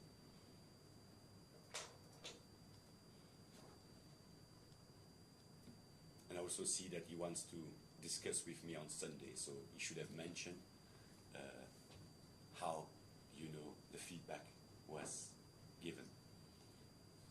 And you form an immediate negative view, because you say up the page, if we were at year end, which value rating would you propose for Shiraz? Personally, I would push for a D. Performance very good though. Yeah, immediately I found did it very inappropriate indeed. The way that feedback was given, and the 365 feedback is a tool that is to be used to provide constructive feedback to people. So you give your overall comments, you give some positive feedback, and you invite the person to improve in certain areas. While here, it was just about going, after the COO of the Islamic business, Mr. Sohail, without any positive, and also for me, it was a very serious misuse of the 365 feedback. So I'm not here discussing or disputing whether there's some interesting, content to be looked at. The how is for me key. There's no way you can build a relationship with a business that you are supporting if you're using, a tool that's meant to help people to improve just to, attack them. And here I would even say attack that person, the COO, personally. That's not how things should be done. And you then say, Mr. Long says to you, that is not accurate. I told Rayhan several months ago that Shiraz would be providing feedback on Saharian, and Shiraz took it up with him. I believe Shiraz has evidence. I will confirm tomorrow. I do not think Shiraz is a D. Yeah, I fully remember Mr. Long did not, and still did not agree until the P3 rating was given to Mr. Mahmoud with the D that I had, indicated in my own email, which is of course Mr. Long's right, and at the end of the day, it was Mr. Long's decision to give the rating that he wanted to give to Mr. Mahmoud, because I fully appreciate that I didn't have the view on the performance of Mr. Mahmoud compared to a Mr. Long, who was indeed his direct manager. So the issue here for you is not whether what Mr. Mahmoud has said is true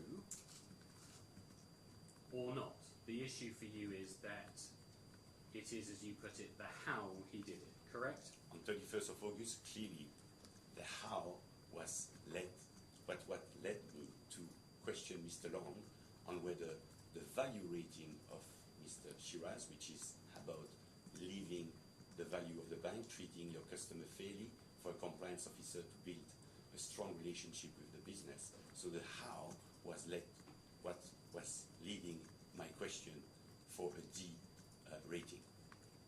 And you spoke to Mr. Sheikh on the 2nd of September, correct? That's possible. That's possible. If there's a piece of evidence, but that's possible. I don't Well, know.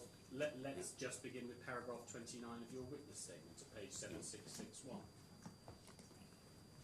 I spoke to Mr. Sheikh about the feedback provided by the claimant. That's identified as on the 2nd of September. So it's your own evidence, isn't it, Yeah. Mr. de Groot? Yeah. I guess it was either when he told me or in the subsequent meeting, because as mentioned in my previous email from the 31st of August, Mr. Sheikh wanted to further discuss with me on Sunday, whatever date it was. And as is reflected by you being at this RMT meeting together, Mr. Sheikh was a peer of yours, correct? Yes, he still is. And you got on very well with him, correct? I would not say we go on very well. We have a very cordial, working relationship. I would not call Mr. Sheikh a friend, and I don't think he would either. We have very good working relationship. And your position was that he was the CEO of Islamic Banking, and as far as you were concerned, he was in charge of the unit, and that was the end of it, correct?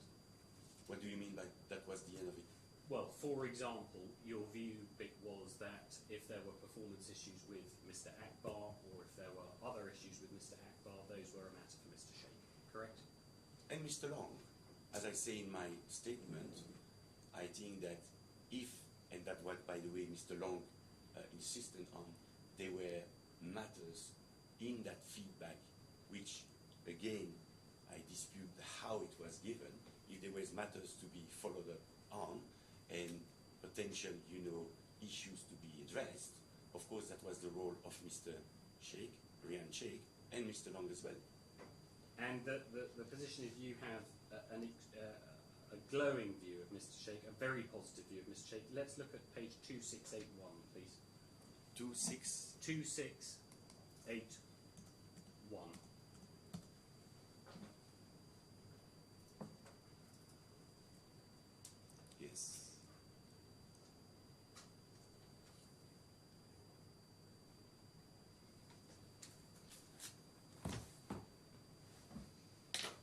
So this is, again, your, I don't want, there's no mystery, this is a document I've already taken to you, it's your interview with Mr. Bucket and Mr. Ayrton.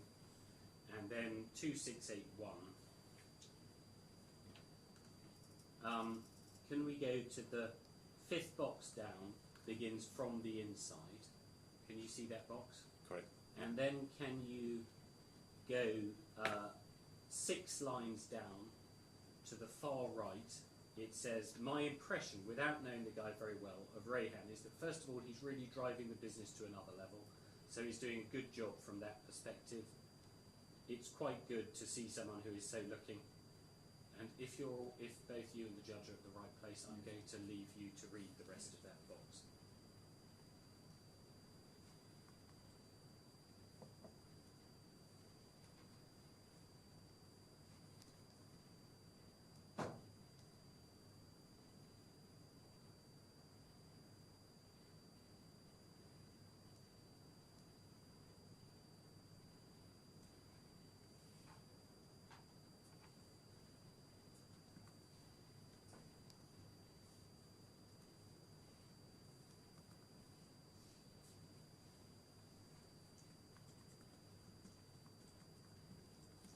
Yeah, I read it. And then we say, you'll see Mr. Bucket says right, and then if you could just read the next boxes, so could he be,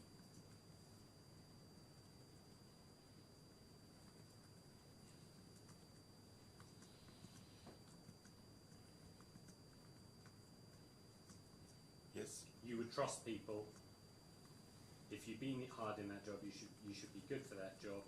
And then Ms. Bucket says yes, and then you said, by the way, I think that is the case most of the time, so I start from that very positive angle. I've never come to a negative, really. Now, the position is that you trusted Mr. Sheikh, and you had a very high estimation of his abilities, correct? I will start from, my starting point is always to trust people. They're in the job. I have no reasons to believe that they shouldn't be in that job. I was very impressed by the way Mr. Sheikh had run that business, and I'm still very impressed with Mr. Sheikh, who is in another job today, is able to drive and grow the business he's now responsible for. Yeah. Now, when you talk about your very positive angle,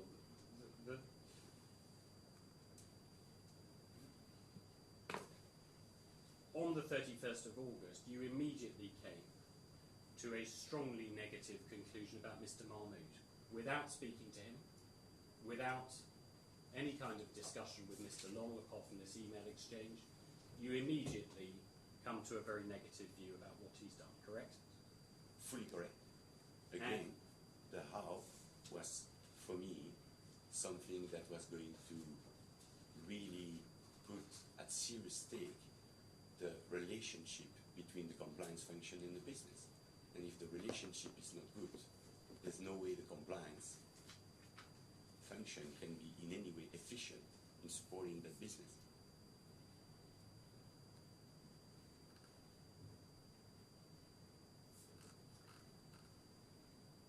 Now, we know that you spoke with Mr. Sheikh. Then in paragraph 30, you say throughout the course of, this is 7661, you say throughout the course of September 2018, a number of discussions took place between myself, Mr. Sheikh, Mr. Long and HR, about how best to proceed given the nature of the feedback provided by the claimant. In my experience at the bank, it was unprecedented for such strong and critical feedback. Okay. Well, you refer to a series of conversations. You don't date any of those discussions, and there is very little in the documents in this bundle about them. So the first point I'd like to put to you, Mr. de Groot, is that this is extremely characteristic of you.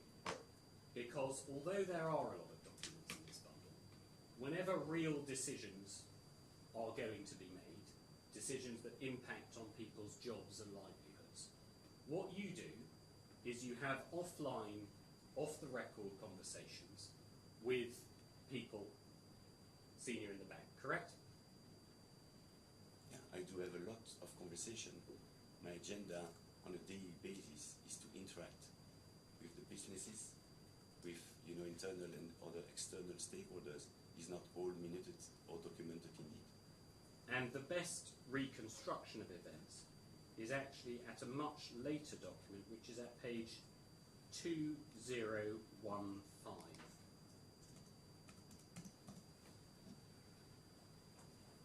And this is an internal email within ER between Ruwani Ebel and Aziza Dada. Sorry, 2015. 15.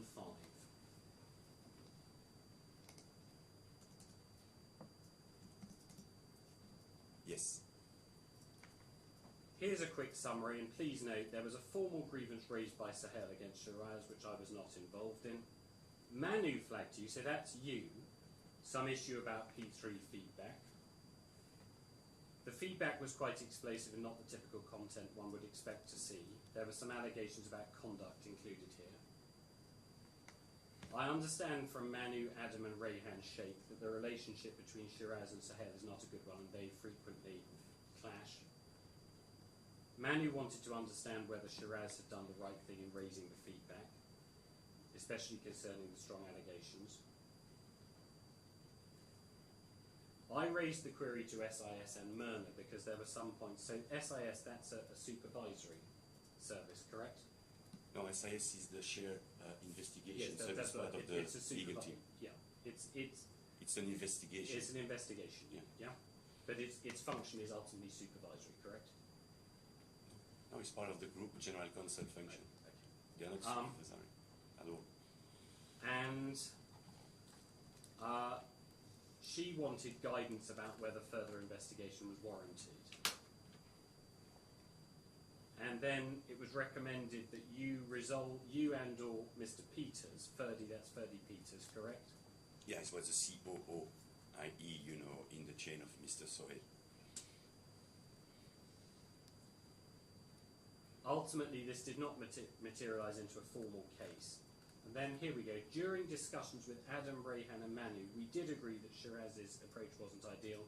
Adam was to speak to him about this and the need to focus on bettering his stakeholder management. And there we go. Now, does that summary of events tally with your recollection of what happened? Nothing in there seems surprising indeed. Could have been more, And I think. one of the things that happens is that you have discussions with Mr. Long about reducing the claimant's P3 score, correct? His P3 rating. I'd sent an email on the 31st of August that you mentioned to me where I questioned whether the claimant should have a D rating. My understanding is that, and I will need to check, but that the final rating was a 2C. So Mr. Long did not agree with my position, which is right, and I do not impose it, especially because I'm not dealing with those matters on a daily basis. Well, I'd suggest to you, Mr. Grief, that that evidence is wrong, and that the true position is that there was a discussion between you and others about what to do, and that in particular you spoke with Mr. Long about what the rating should be, correct? That's very possible because I questioned whether Mr. Mahmoud should get a D rating from a value perspective. So it's very possible that we subsequently discuss. I'm not disputing that. My view is that it was the right question to ask given how the 365 feedback tool was used. So it's very possible we had discussions on that. But I did not impose a rating for Mr. Mahmoud. That was the decision of Mr. Long. And do you agree that Mr. Sheikh was part of those discussions? Very possible. Very possible. Maybe. But that would be the normal course of business indeed. So, page 1700. 1700.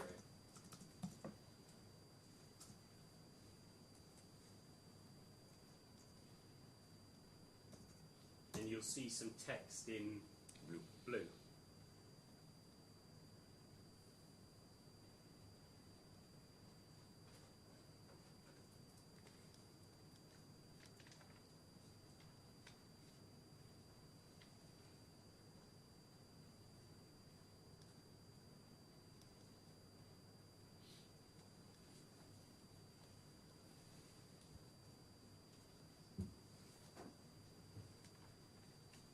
And this concludes by, and this is set out at paragraph 35 of your witness statement and quoted there. And what's suggested to you is that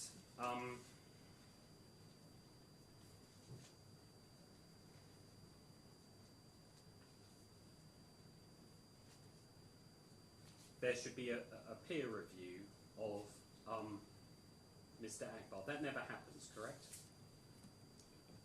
Possible? No, I don't have any recollection that there was a peer review. Well, what's said there is, we suggest that you advise Manu and Ferdi to agree on who can independently run a peer review. So this was something suggested by ER for you to action. Did you action it? No, as I said, I don't recollect any peer review being conducted. And you say, I did not personally address the issues the claimant raised about Mr. Akbar's performance. As far as I was concerned, it was not my place to do so. Mr. Sheikh was aware of the matters which had been raised. As Mr. Akbar's line manager, it was his responsibility to deal with Mr. Akbar's performance. I tend not to involve myself in the performance of issues of an employee in a business unit. That's your position, correct? That's my position, correct? So even though this feedback raised a number of very serious concerns about how the unit was dealing with the compliance function and compliance issues, you considered this not to be something that merited your attention, correct? I consider that, certainly did not consider that it did not require attention, not my attention indeed, because I would get involved where, my peers, for example, are involved in a potential conduct issue. Not in this case about a CEO in Islamic banking, which is, having a dedicated compliance function, which is itself, overseen by Mr. Long. So it was, for others to follow up on the content. I never dispute that the content should be addressed. My point on the value rating, or the performance rating, was that I was very concerned about how the feedback was given, because I could not see in any way how that feedback would help to build a relationship between Mr. Mahmoud and the business. And once again, if you cannot build a good relationship, you will never be able to support that business. And if we go to 2457. 2457.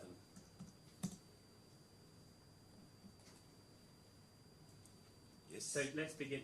It's a very long answer. I'm going to have to begin it at 2456 to give context. So this is, it's a typo. It's in fact AL, as you can see from this. This is Mr. Bucket and Mr. Long. And Rohan is obviously Rayhan, i.e. Mr. Sheikh, correct?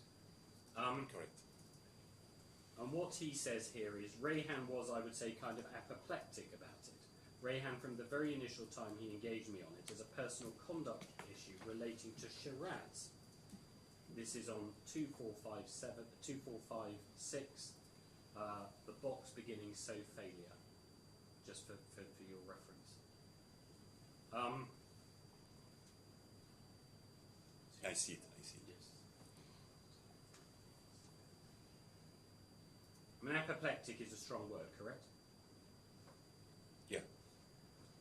right from the initial time he engaged with it as a personal conduct related issue relating to Shiraz, as opposed to processing the 7 areas of performance that were highlighted and having any discussion about whether there was merit or not to the comment.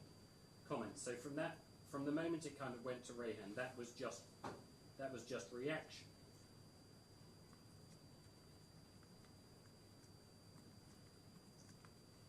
I was a bit surprised that from the very beginning the discussion seemed to be more about Shiraz giving feedback and the way it was written, rather than actually processing in any material or meaningful way whether the feedback had any merit or was valid and should require action from Rayhan as the manager as to how Sahel was performed. And when I said to Rayhan over those meetings, depend a lot here, what I came to learn was that people in the region had not been familiar, etc. So we have here a very clear explanation from Mr. Long about what was happening in these meetings. And then we go over the page.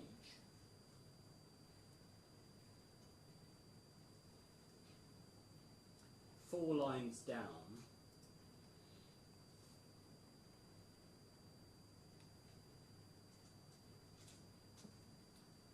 I'm sure that kind of knocked this off the rails from the beginning, because all Rayhan wanted to do was to have someone investigate Shiraz for giving the feedback in the first place, led to a number of discussions. It led in October, November, when we were having P3 discussions, and then again with Rayhan and Manu, and we had a discussion about the feedback. And that was when I mentioned to Rayhan that I was essentially reflecting this, as well as a few other areas of behaviour in Shiraz, that I was going to affect his P3. I was going to adjust his that should be his that's his compensation pay. Yeah, Mr. Mahmood's compensation was going to be adjusted, correct? Here's what I read here. And I was going to adjust his values and report it as a conduct issue in the P3 system. In the meeting, I also said that I hoped that the actual substance of the feedback that was given in certain areas, and there were a few areas in that feedback that I was directly familiar with, and I can in some way cooperate a few points of that feedback, of matters that I have been more directly involved with. Now, just pausing there, Mr. Long, Mr. Long had previously, prior to Mr. Mahmood taking his role, Mr. Long had been dealing with the compliance piece in the unit, correct? Correct.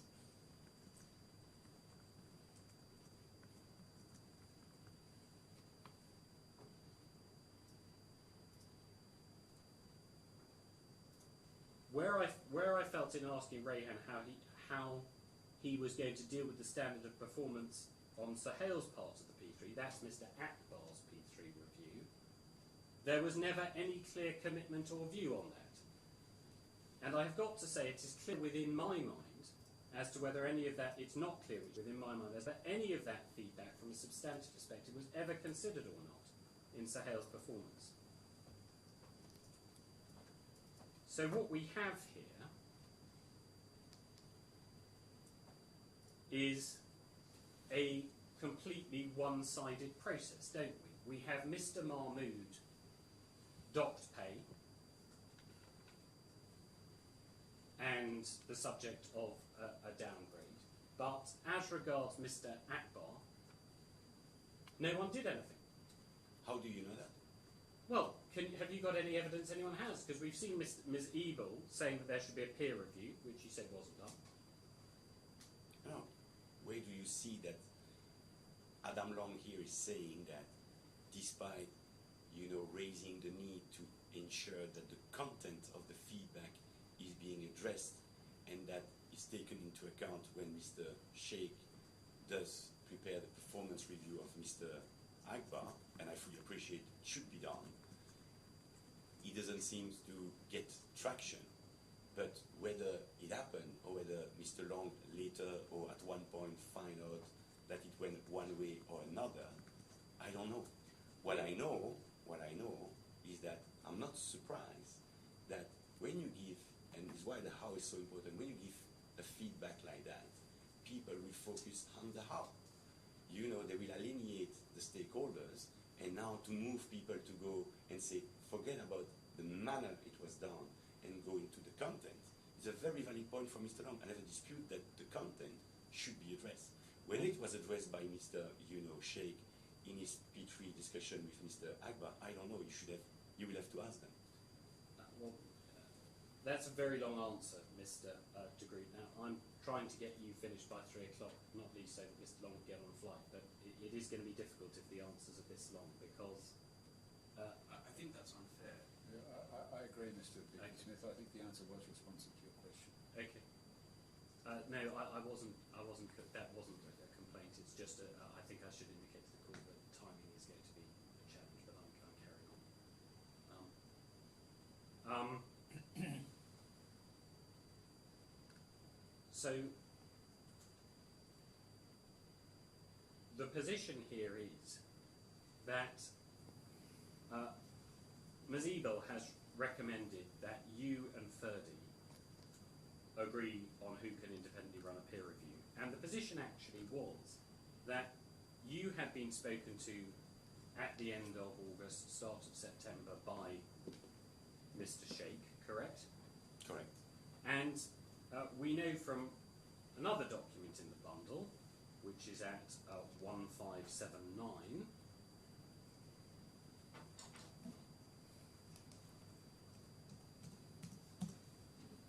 that Mr. Peters has been contacted by Mr. Akbar.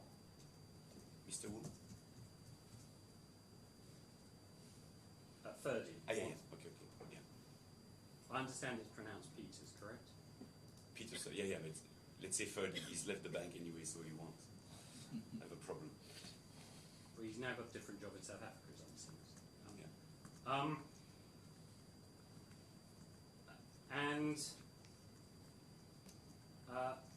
So Mr. Akbar has reached out to him, Yes, I see. and then we know from other materials that they have a call about this. So the position is that when Ms. Ebel makes her recommendation that you and Ferdy action something, she's actually making that recommendation to two people who have already been contacted by Mr. Sheikh and Mr. Akbar. So the simple position here is that your choice was to side with Mr. Sheikh and Mr. Akbar, correct? Not at all. Where do you see that? Well, where is there any evidence of you as a senior compliance manager conducting or ordering a review of the substance of what Mr. Mahmood has said? So, Mr. Ebel from the ER team is recommending a peer review. I have absolutely no problem. I got involved because how the feedback was given created a lot of noise in the organization. All right? I never dispute and I never told anyone to the contrary that the content should be addressed. Now, my role was to contain the crisis that was blowing up because of the manner that feedback was provided. The fact that Mr. Ebel is recommending me and the COO for the region, Ferdy, to run a peer review is the normal course of, engagement that we have all the time. If I escalate something or if there's a recommendation including from ER or GIA, it will be on me.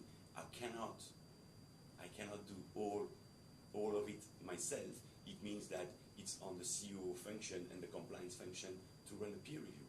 Mr. Long was very adamant, and rightly so, I think, to address the content. I never dispute that. So it's not that I take a side, not at all. I don't take a side in any way. I don't understand that. Let's go through this. You say you don't take a stand. You become actively involved in discussions with Mr. Long and Mr. Sheikh about Mr. Mahmood's P3 review. That leads to a loss of bonus and a lower rating, correct? Yeah. Those are detriments to him, correct? Yes. You, on the other hand, wash your hands completely of anything involving the investigation of what has been said in the substance of this, don't you? Yeah. My role was, I was actually called in because a tool that's very important to provide feedback was misused and created a lot of noise across, the Islamic and the compliance function. My role was to, deal with the manner the feedback had been provided. Once again, the fact that that feedback could contain very valid points to be addressed was for Mr. Long and Mr. Sheikh to follow up on. It's not that I'm washing my hands, it's that my role in that particular instance, because I should not have any role, I was involved because of the noise that feedback and the manner that feedback was provided blew up in the bank. And the view you take about this feedback being misused, can I take you to 1779 in the bundle, please? 1779.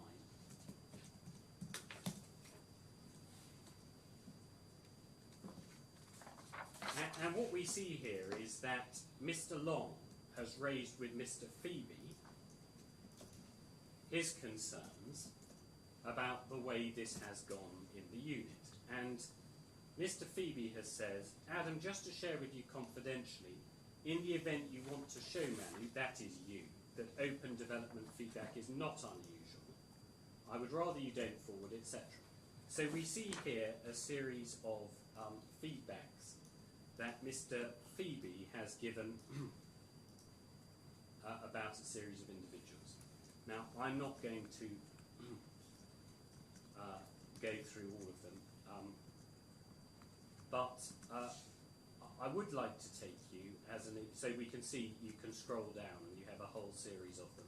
I mean, just to give some, let's go to 1800. I think this would be the best one, easiest one, because you'll find that some of them are in sort of funny boxes. Because sorry, just for the just to make sure, on 1779, the first line and the second line in the middle refer to Adam and I, and then it's Mr. Phoebe is then moving on to another subject, Chang Po, etc. So I guess they were discussing different issues.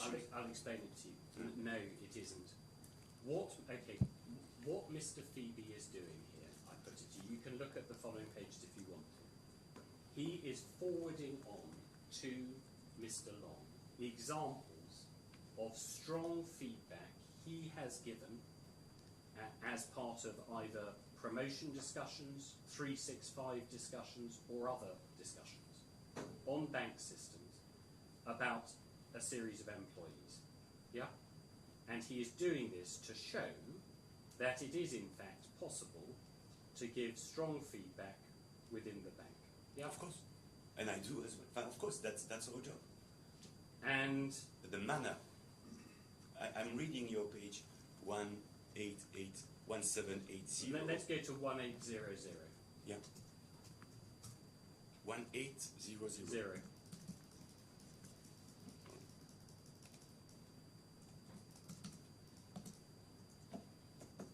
Can you look at the, does this person partner effectively with compliance? For this one, my honest answer would be no. I find the individual difficult to deal with, as his default response to most compliance requests is to challenge the decision. He does not necessarily lead a decision with a control hat on, unlike another individual who fully understands. And then examples. CM were routinely crossing a public side salesperson on every deal. When this breach of the information rules procedures was highlighted and the need to know basis explained, the individual still would not accept the decision, raising it vertically until the CM, COO and WB compliance head agreed that the automatic wall crossings were not appropriate. This challenge occurred several times. Admittedly, the position has now been accepted and there have not been similar problems in the last 2 quarters. Does not attend mandatory face-to-face training. Difficult to convince him, this is Roman 3, whilst working with legal to put in place an introducers agreement, difficult to convince him of the value to SCB in terms of bribery corruption defence of disclosing to the introduced customer that an introducer's fee be paid away in respect to the deal. The agreement was never signed, so final. I put it to you that this is direct, clear feedback with specific examples that is very similar to the feedback that Mr. Mahmood gave about Mr. Akbar. Not at all. So first of all, it's feedback that's given to Mrs. or Miss Catherine Chong. I don't know that person, but I would suspect that person is the line manager or in the management chain of that Mr. Deepak, about whom the feedback is given. I think that feedback is not, using the 365 and doesn't go to Mr. Deepak directly. It's a feedback that I think is balanced. You were about, a few lines. I've read the full feedback. It's balanced. It's coming with some room for improvement. Overall, I would not find Deepak to be a narrator. Although there's some negative feedback above, Deepak's doors is always open to compliance, and he listens, understands compliance, blah, blah, blah. That's not at all, first, the same tool that was used, the same audience is sending that feedback, as we all do, to senior management for them to be aware when there are issues in the team about people in the team not, I would say, performing at the right level what is expected from a compliance perspective. We all do that. Mr. Phoebe's feedback here, I think, is fully adequate. He's coming with examples that will help the management of that Mr. Deepak, assuming it's a Mr. Deepak, to better, articulate and discuss with him how to improve. That's different from the 365 feedback that went to Mr. Sohail with his manager in copy, and that does not contain any constructive ways to improve. It's just an attack on a person. So the manner here is 100% different. The example you're showing here is Mr. Phoebe giving a great piece of feedback like we all do and are expected to be doing when we interact with the senior managers of people we deal with on a daily basis. And you were told that Mr. Long had in fact reviewed Mr. Mahmood's feedback before it was submitted, correct? I didn't know at the time. But you were told later. I was told later, yeah, indeed.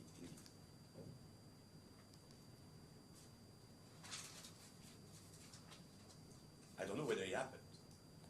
1602.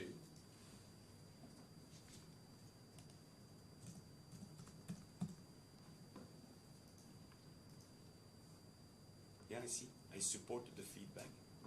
But does that mean he reviewed No, the question is different. Hearing the comments on the call right now about compliance not being courageous about providing hard feedback reinforces my view that the feedback from Shiraz on Sorel has not been handled properly. In this case, Shiraz gave hard developmental feedback, and it's been received in the region as a potential grievance and a values issue with Shiraz, as opposed to focusing on the developmental issues highlighted in the So feedback. where are you on 1602? The first email.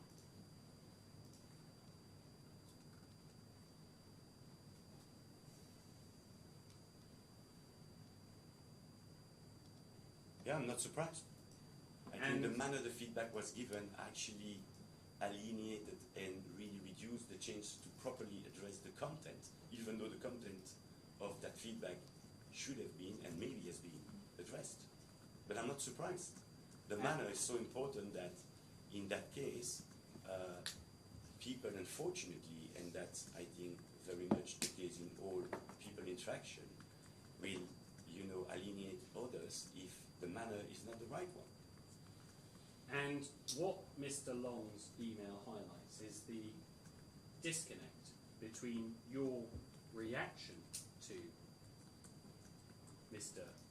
Mahmood's 365 and the values that the bank senior management are circulating. Can I ask you to turn to 1026?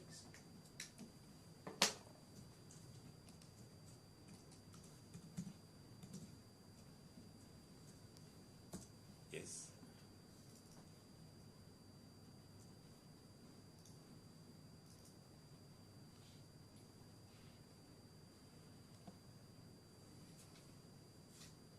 This is from the head of the bank, correct? Yeah, Mr. Bill Winters. Creating a culture of challenge.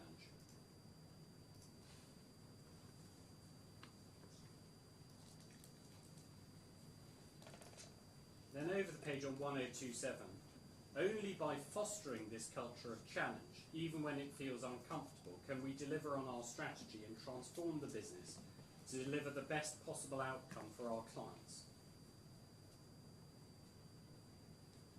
And there are similar emails from Tracy McDermott, correct?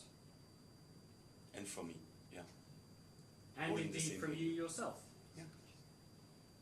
None of those emails say, do they, create a culture of challenge, but make sure you do it in a manner that doesn't ruffle any feathers. None of them say that, do they? Of course not, but why would they? That's obvious. If you want to pass a message, if you want that message to be heard, if you want that message to be taken seriously, there's a way to pass that message. Of course, that would not be there, but that's obvious. So we have a position here where an experienced compliance professional, liaising with his line manager, has submitted 365 feedback, which challenges what has been going on with Mr. Akbar. And there is a black mark on his reputation as far as you are concerned, correct? Because, as you say, of the manner in which he's done it. Correct. And this, can I now turn to your dealing with other dealings with the claimant?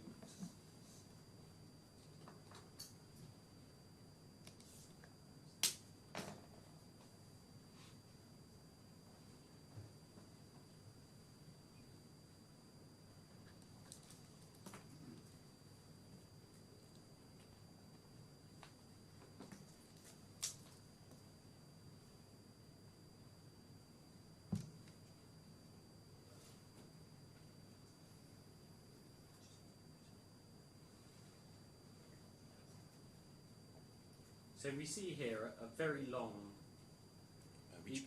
email exchange, correct? Which page? I think I took you to 2503. No.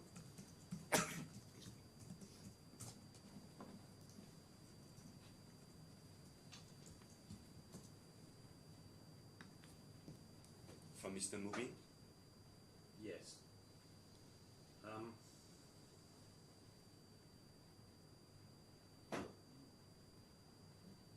So Mr. Mabeen says,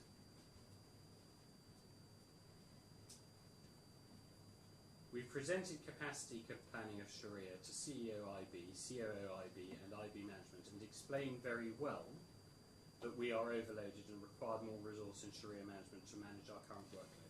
However, I feel that you are now pressurising us to manage additional responsibility within our current capacity. I would like to clarify that pressure building on Sharia team is not the solution. We need your active support in onboarding additional headcount in Sharia on priority basis. Yeah? Yeah. That's from Mr. Mabeen. He's asking for more resources. And the reply that he gets from Mr. Akbar is brief. Would you describe that? It begins by saying, please be assured that you have our support at all times. Then the next sentence begins with the word however. Please be mindful of that. Any issue raised in the GIA cannot be ignored without having a solution and timeline. I leave it to you to manage it. Trust this clarifies. Thanks, full stop. So here you have, and there are lots of examples of this in the Bible, here you have someone doing what you are suggesting they should be doing, raising a discussion internally, correct? Not via 365, just an internal discussion, correct? No, I'm not saying people should not use the 365. I'm actually using it in a big, fan of the 365 process. The 365 process, once again, is to raise constructive feedback, is to give an overview, provide some positive and areas for development to help the person to grow in his or her role. So I'm not saying we should not use the 365. I'm not saying like Mr. Phoebe did and you just brought me to that, we shouldn't give feedback.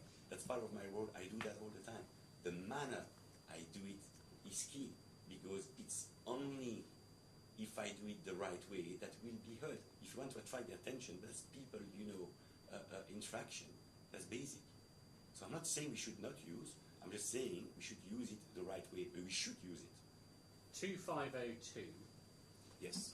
Mr. Mabine replies, appreciate your email, as I understand from your email that you're not in a position to advise an appropriate solution to manage this burning issue.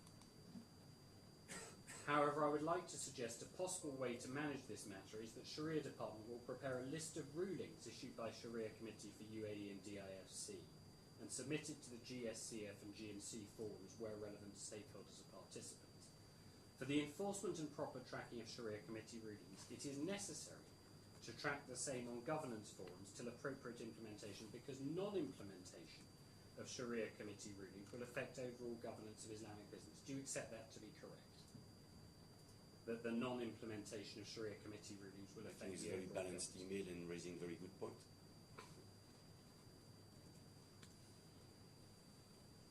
No reasons, no, I don't dispute anything in that email. And then we get a very curt email. It goes offline. And then it is picked up on the 2nd of July by Nabil Taimouri. I would request you please document agreed mechanism of Sharia Committee rulings, implementation, enforcement and tracking. We're required to provide a robust mechanism to bank with defined roles and responsibilities of the stakeholders who would be involved in the process. So what has happened is that nothing has come out of this meeting that was, or these discussions, that were documented or has led to an answer, correct? You mean that Mr. Mubin was asking for more resources and nothing No, has been done? we're talking now about, we're not talking about that, we're talking about this specific point about Sharia Committee rulings. Because what we can see is that Mr. Taimouri pursues this, and what he is told, again, is you may set up a meeting should you wish to discuss this. Yeah. What I read is that Mr. Mubin is, and frankly I think is a great initiative, is proposing for his department, the Sharia department, to prepare a list of rulings issued by the Sharia Committee, and for the enforcement proper tracking of all these rulings, to track that in the relevant governance forum. I understand from that email exchange, I was not privy to that, there's a discussion on how to address that, and then that Mr. Nabil or Taimouri saying that if I would really please document agreed mechanism of Sharia Committee ruling, and I think it's a very good idea to ask Mr. Mahmoud to assist in preparing this, you know, we call that a RACI, so who is responsible, accountable, needs to be informed or consult on something, i.e. roles and responsibilities when it comes to that initiative, which I think is good, from Mr. Mubin to actually prepare a list of all the rulings and table them in the relevant forum for proper tracking. So what's your question? Please listen to the question, Mr. Zagroot. Mr. Taimouri follows up with a group of people. I request you please document the agreed mechanism for doing this. Yeah? 0.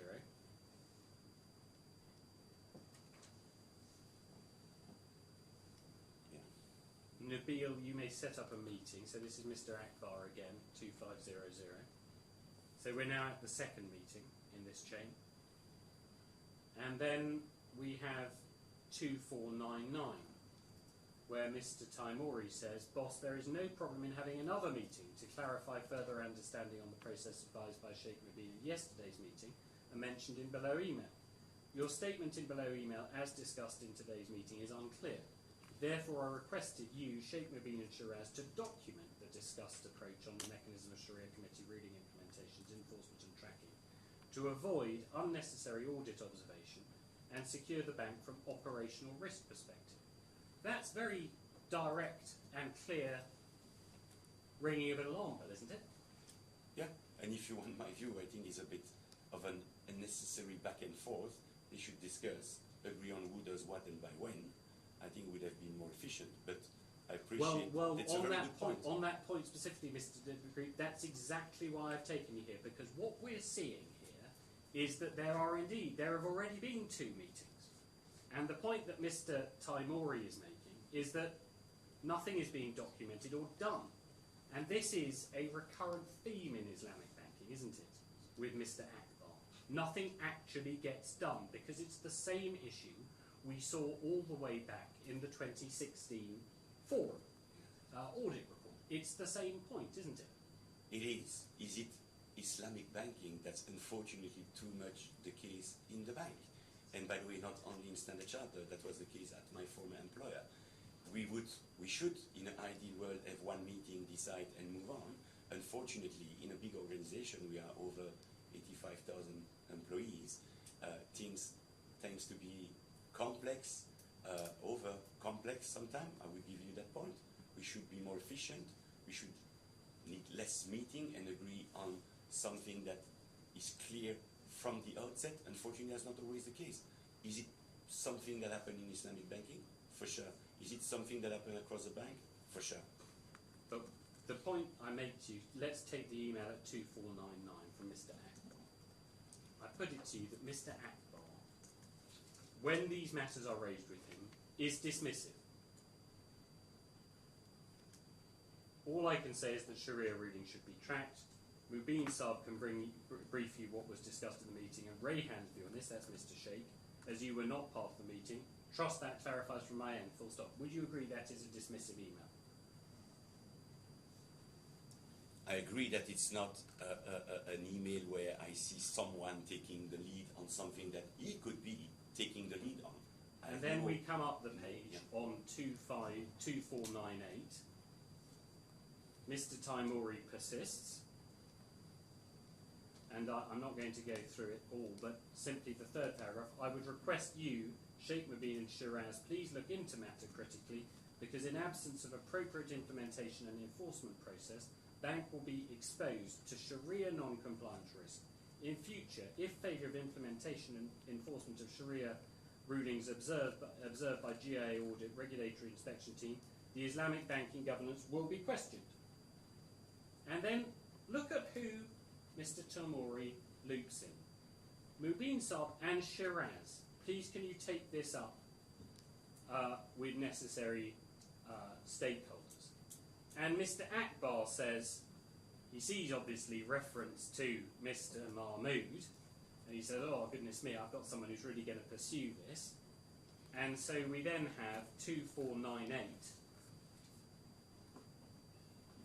Please let Mubin Saab spearhead that, thanks. In other words, I don't want Mr. Mahmood doing it.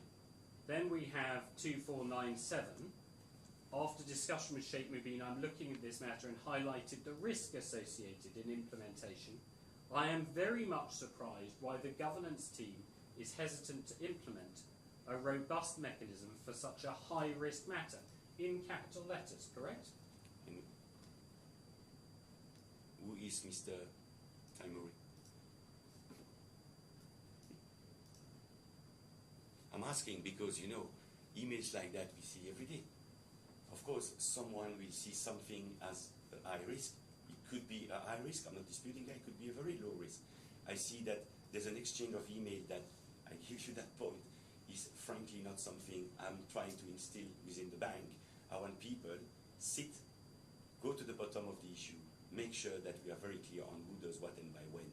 This email is very lengthy, does not add value. We see over days people sending the ball to another one. I'm not saying that's not an important issue. It's why I was asking you about your question. Your question is there a problem with Mr. Akbar? I don't know. What I know is that the content of the feedback to come back on the 365 should be addressed. And at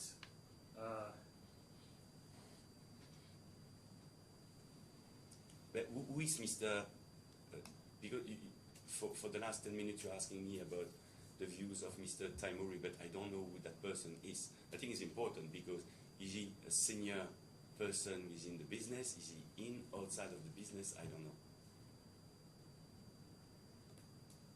so your views of this will depend on his seniority, correct? No. What I'm saying is that Of course, a junior person can make a very valid point. Here we have an individual saying in cap letter that we need, he's wondering why the governance team is hesitant to implement a robust mechanism for such a high-risk matter. Or is it an high-risk matter when a few days before, if I'm not mistaken, Mr. Mubin for the very first time was proposing to prepare a tracker, which I think is a great initiative, and to table that tracker in the relevant governance forum. Now, apparently, if I understand properly, they're all wondering who does what to get it done. Very unfortunate, I give you that point, but where is the high risk? Maybe is why I'm asking who that person is. Is he a risk specialist? Is he someone with a special agenda? Is why I think it's important to know who that person is. It's not about the seniority of the person. First of all, Mr. De Groot, it's not about you giving or not giving me points. It's about you giving your answers and evidence to the court. It's what I do. Secondly, what you can see from these emails is that your approach to compliance issues is based upon the idea that the business unit will be receptive to what compliance is saying and will have a nice discussion with them, whether over a coffee or something else, and will resolve issues. But the problem with your approach is that where you have a unit in the bank that is simply obstinate and not refusing and not allowing compliance to exercise their functions, you don't have any answer about what to do you? So I completely disagree. I find that a bit insulting. You don't know about me. You read now a few emails that I was not even privy to, that they're part of the bundle, but they are conversation between, business and governance people, and you're telling me that my style is to actually avoid conversation, not to give direct feedback, to just do that over a cup of coffee and make sure that I will not alienate the business. Sorry, that's completely wrong. No, sorry, I need to answer that. Do you know why I'm in that role? I took over that role, indeed, when, compliance has to really rebuild the control environment within the bank and make sure that the first line, the business, as we call it, was, taking the responsibility of the first line. My job on a daily basis is to give very, very straight, direct feedback, but in the right manner. If I want my feedback, my views, my advice to be heard by the business, I better do it, the right way. It doesn't mean that I'm not passing any harsh or difficult feedback. I'm dealing with very senior people. I think I have a reputation that you are trying to taint in a very bad way. You are going on a personal attack against me, which I think completely wrong, based on reading a few emails and asking me whether I should, take of a great importance someone, I don't know who that person, suddenly in an email about a process to be embedded, which I think is a good idea, is suddenly raising that as a high-risk issue. I don't know who that person is. I don't know whether it's even a low-risk issue. And you're telling me that based on that reading, you are very much aware of what kind of person I am and what kind of professional I am. Sorry, I find that as a... 2551, please, Mr. De Groot.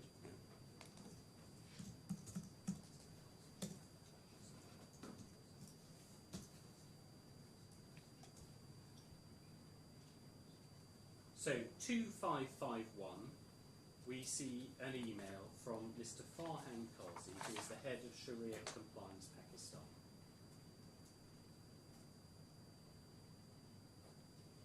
I would like to bring in your information that we, Mufti Khawaja RSBM, Assad Director Regulatory Compliance, and myself, Head Sharia Compliance, met with GIA, that's Group Internal Audit, on June the 14th, 2019, to discuss the email sent by Head of Audit, Shahzad Salamullah, email attached. The background of the meeting was to submit the closure to GIA on tracking mechanism of Sharia board rulings. It's the same point. Before this meeting, Mufti Khawaja called Shahzad Salamullah around 10 a.m. to check his availability, but he did not pick up his phone. We met him and his team. This is pertinent to mention that we were very much clarified during this meeting on this item, tracking mechanism of Sharia boards, by audit team, and realised that we were provided incomplete information earlier on this by the business team. Immediately after this meeting, Mr. Azhar Aslam, head of Islamic banking, set up a phone call among Mufti Khawaja, Mubashir, head of compliance, Salman Mayat and myself. On this call, Azhar's tone was very harsh and asked us why we met GIA without informing him or his team, and told how can you people meet with GIA without us. He again emphasised that Mufti Khawaja and myself are not allowed to meet GIA without his team's permission information. In my view, this is very non-professional behaviour which is not acceptable to me as Sharia governance framework issued by State Bank of Pakistan, fully authorise resident Sharia board member and through Sharia board Sharia compliance department to meet any one of bank staff and have full access to all departments of the bank to seek the clarification on Sharia issues and can discuss any reports, issues, matters related to Sharia Islamic banking with them. For this I believe that we do not need to take any permission from head of Islamic banking, Islamic business team or any staff from the bank. Now, put it to you, this should be a red flag email for you. We have a situation. Clearly, serious matter. Right. This email is ultimately forwarded on to you by Mr. Mahmoud. Mr. Mahmoud. Yeah, I fully remember that. He forwarded the response that he gave on page 2550, which I think is a perfect response to Mr. Kazi. And you're, look at paragraph 75 of your witness statement, please. So it's page 7673.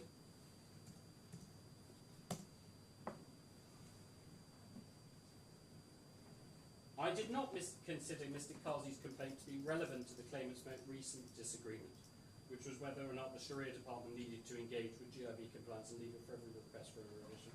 In addition, as far as I was concerned, the claimant had dealt with the issue raised by Mr. Kazi. I did not see the need for any further action in relation to the matter. Yeah. So, as I say, you know, if I remember properly, Mr. Mahmoud sent us that email to me at least, and I guess Mr. Long, on the back of the previous exchange that was linked to that famous Sharia compliance reporting line. And he sent us that email. I read that email. I read his response. I think it was perfect. He perfectly addressed the issue. He went back, confirmed it was a serious issue. There was no need for them to get any permission to discuss with internal audit. And if he was feeling pressure, he gave him the right tooling available to any staff to do that. So why? What's the point here? My point, well, it's not. I'm not here making points. I'm not here to argue this degree. I'm here to put a case to you and to give you an opportunity to answer it. The question here is this: we see a clear, documented example of inappropriate pressure being placed on Sharia compliance. It is escalated to you, and you do nothing about it, correct? It's not escalated to me. I got an email where I see the response that was given by the compliance function to the person raising the issue, and I think the response from Mr. Mahmoud was perfect. He completely addressed the issue, not only confirmed that they didn't need any permission, to be immediately informed if that, way of pressuring the Mr. Kazi was continuing, and given Mr. Kazi all the right tooling, if I may say so, channels to raise the issue, including to him. So I think it was a perfect answer. I get email from a lot of people for information, for my knowledge about advice, strong answer that they give in the normal course of the day. I get those emails all the time. So why would have added anything? That's something that was very, very properly handled by Mr. Mahmoud. And And as I said, I did not consider that this was linked in any way to the discussion that was going on and the heated discussion that was going on the Sharia, reporting act that we knew was based on a potential conflict of interest, and that was later raised by the BME team, invited us to make the changes that we did. And where we see this going is the email at, well, let's just state your witness statement, 7673, 7674. Paragraph. 77. So this email that we were looking at is forwarded on to you together with a separate email chain about Sharia department.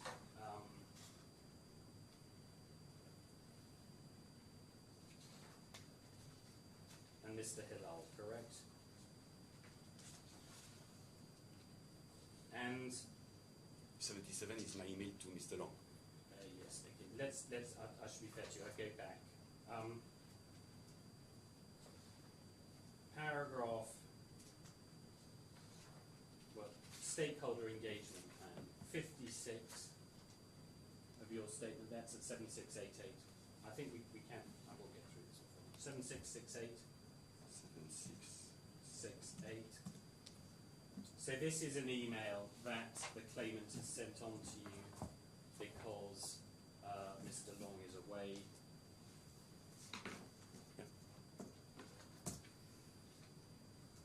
And we have a long back and forth between Mr. Arsan Ali and the claimant, correct? You should feel free to go to the bundle 2517 if you want to refresh your memory of the document.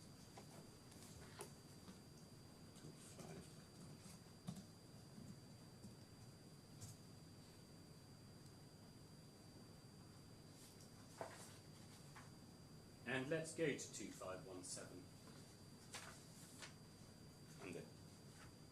And this is a dispute about a clause reading as follows. Generally, in line with bank practice, the Sharia department, like all other functions, has free and direct access to both legal and compliance. In particular, the Sharia department should engage legal and compliance when it becomes aware of a business request for approval which does not have the requisite legal and compliance approval opinion.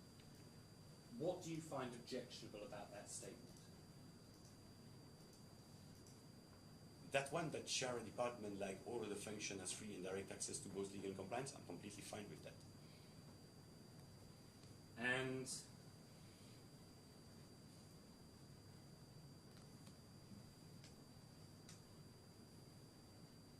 what we see, if we do follow the email chain down, is initially this had actually been a debate between Mr. Mubin and others, and we can see at bottom of 2517, 2518,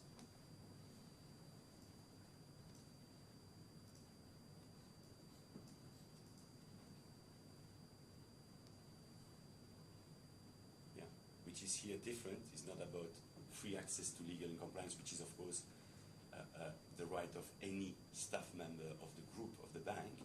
Here it's about making sure that the approval that they will need to come to legal and compliance for approval, which is different. and what they are objecting to is Mr. Mubin's view that they should be seeking legal or compliance approvals every time before approaching Sharia approval. So that's the way they phrase the point of 2518, correct? My understanding indeed is that Mr.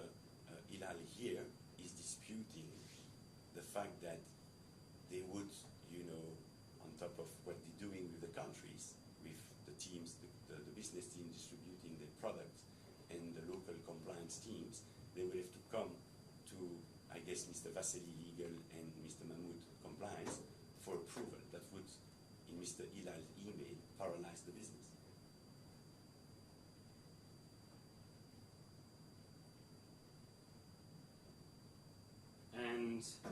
and 2516.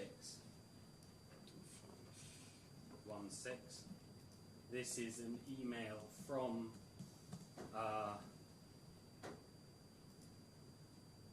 Mr. Hilal.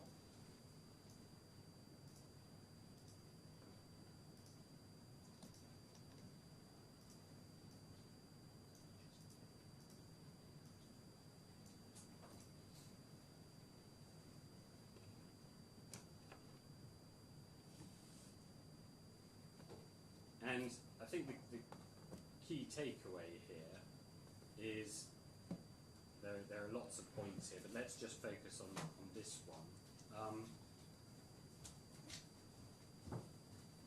Legal compliance and Sharia are completely distinct control functions. When we approach Sharia for approval, e.g. a structural process document, we're seeking their view or approval in light of the rules of Islamic, etc.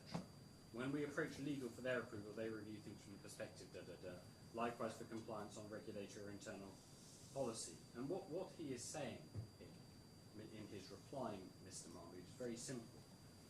What this is about, as far as he is concerned, as far as Mr. Mabeen is concerned, is making sure that Sharia compliance and compliance know what is actually being done. It's quite a basic point at the end of the day, isn't it?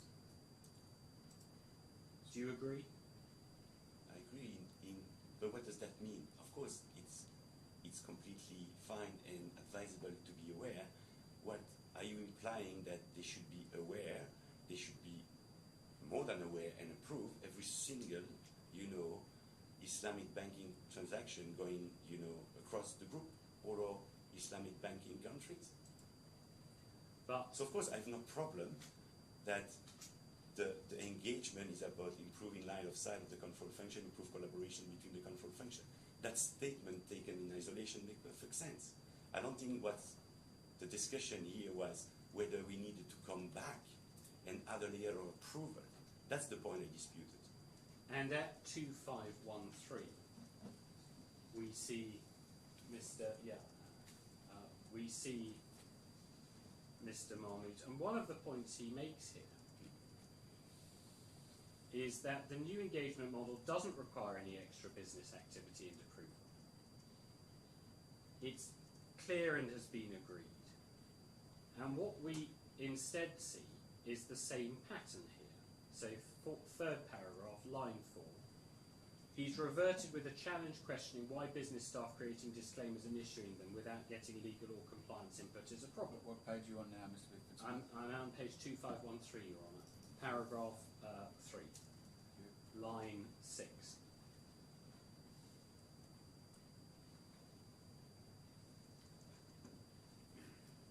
The MD in question is fully aware that Alessandro, that's Mr. Pacelli, and I have been asking for improved light of sight on business activity undertaken by his team for a number of years. And indeed, here we are on the 27th of June 2019. And the issues that we're looking at are the same issues that Mr. Pacelli has told the I3 investigation team were going on in 2015. They're the same issues that were picked up in the internal audit in 2016. And they aren't being resolved, are they? And the reason they're not being resolved is because this business unit will not play ball with compliance, correct? No, sorry. There's an email from Mr. Mahmoud on the 27th of June to me, forwarding an email from Mr. Hilal that we have gone through. All right? So he's asking for my views. If I remember properly, and that's in my statement, I've asked him, I say I'm going to look at it, and I reply to that email. He's making, some statements, he's giving some views, asking for mine, I've given mine. And the views that you give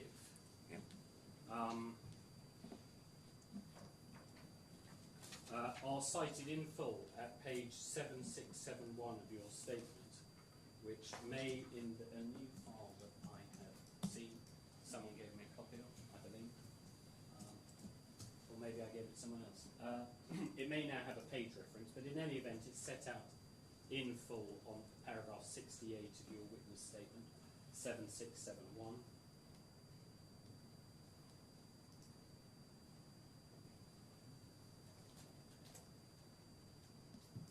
And I read the full story and I wonder what the real issues are about. Where is the conduct issue?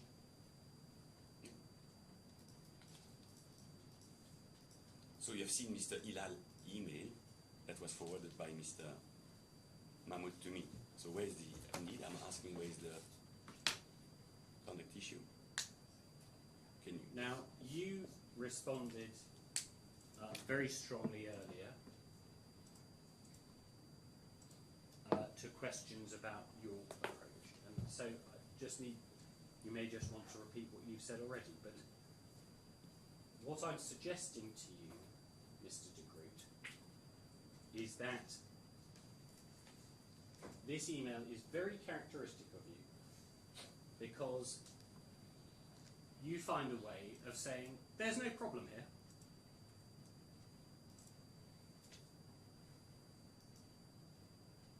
And what you then do is to blame Mr. Mahmoud. Because we see at paragraph 71 of your statement on 7672, my diary contains an entry named Shiraz at 4:30 p.m. on the 30th of June 2019, which suggests we met or had a discussion that day. However, I cannot recall speaking to the claimant.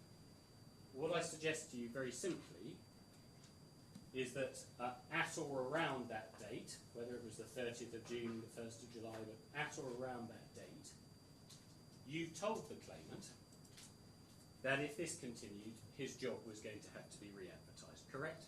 No. And That's never, by the way, a wording that I would use, re-advertise. so would you just tell him that he'd be dismissed? No. And As I say, I don't recall whether we discussed on the 30th of June.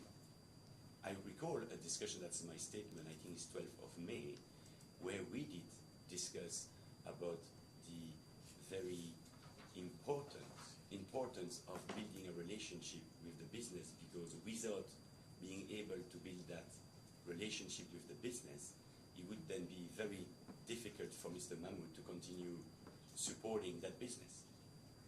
I never mentioned dismissal, re-advertisement of role or whatsoever. No, you asked me a question. You said I'm dismissive. Mr. Mahmoud is forwarding me an email exchange between the business and compliance, asking for my views. I don't see the issue. Then Mr. Long was on leave, come back and fully confirmed that he still doesn't see the issue either. So are you telling me that I should, because someone is giving me a view and asking for mine, that I would go in his direction, or I should still give my views? I didn't see, and I still don't see the problem that was raised in the email exchange.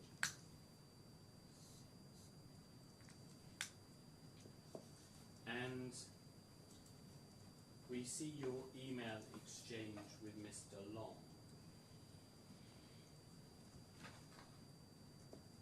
at 2552.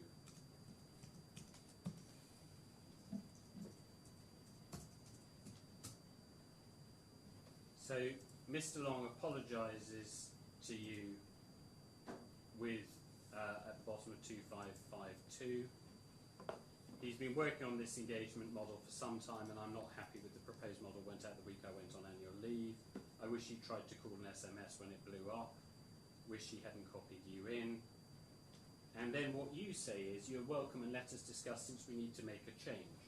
In fact, he cannot do his job anymore, since can't neither support nor control a business he's not been able to build a relationship with.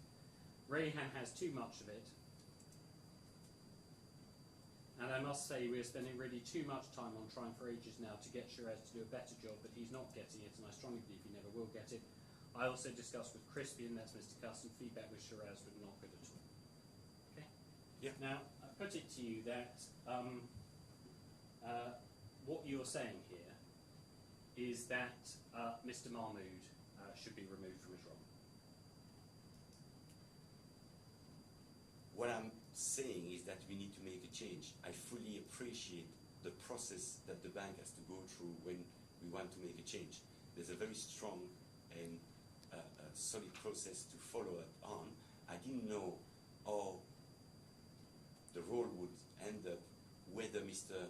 Mahmoud would continue to be employed by the bank or not. What I knew for sure, and I wanted, and I think we should have done, you know, and we've done eventually, was to stop getting a compliance function that is not efficient, not able to support the business, because they cannot simply discuss, they cannot interact as people should. 2 points. First, on the substance of this, are you agreeing that what you were saying to Mr. Long was that Mr. Mahmoud needed to be removed from his role? Yes or no? From that role, yes. Second point, you referred to a formal process, yeah? Yes. And the strong formal processes in place in the bank. Now, after lunch, we'll be going through what happened in some detail. But I don't want there to be any mystery about this.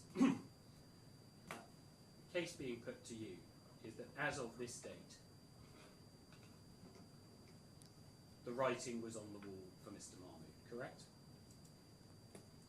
Yeah, my stance was that we were not, despite many attempts, able to build a relationship between compliance and the business, that it was a big failure and that there was a need to make a change. Indeed. And what Mr. Long says is, I agree with all of that. I've tried my best to support and develop Shiraz, but I have done as much, well, I had much, but it should be as much as I can.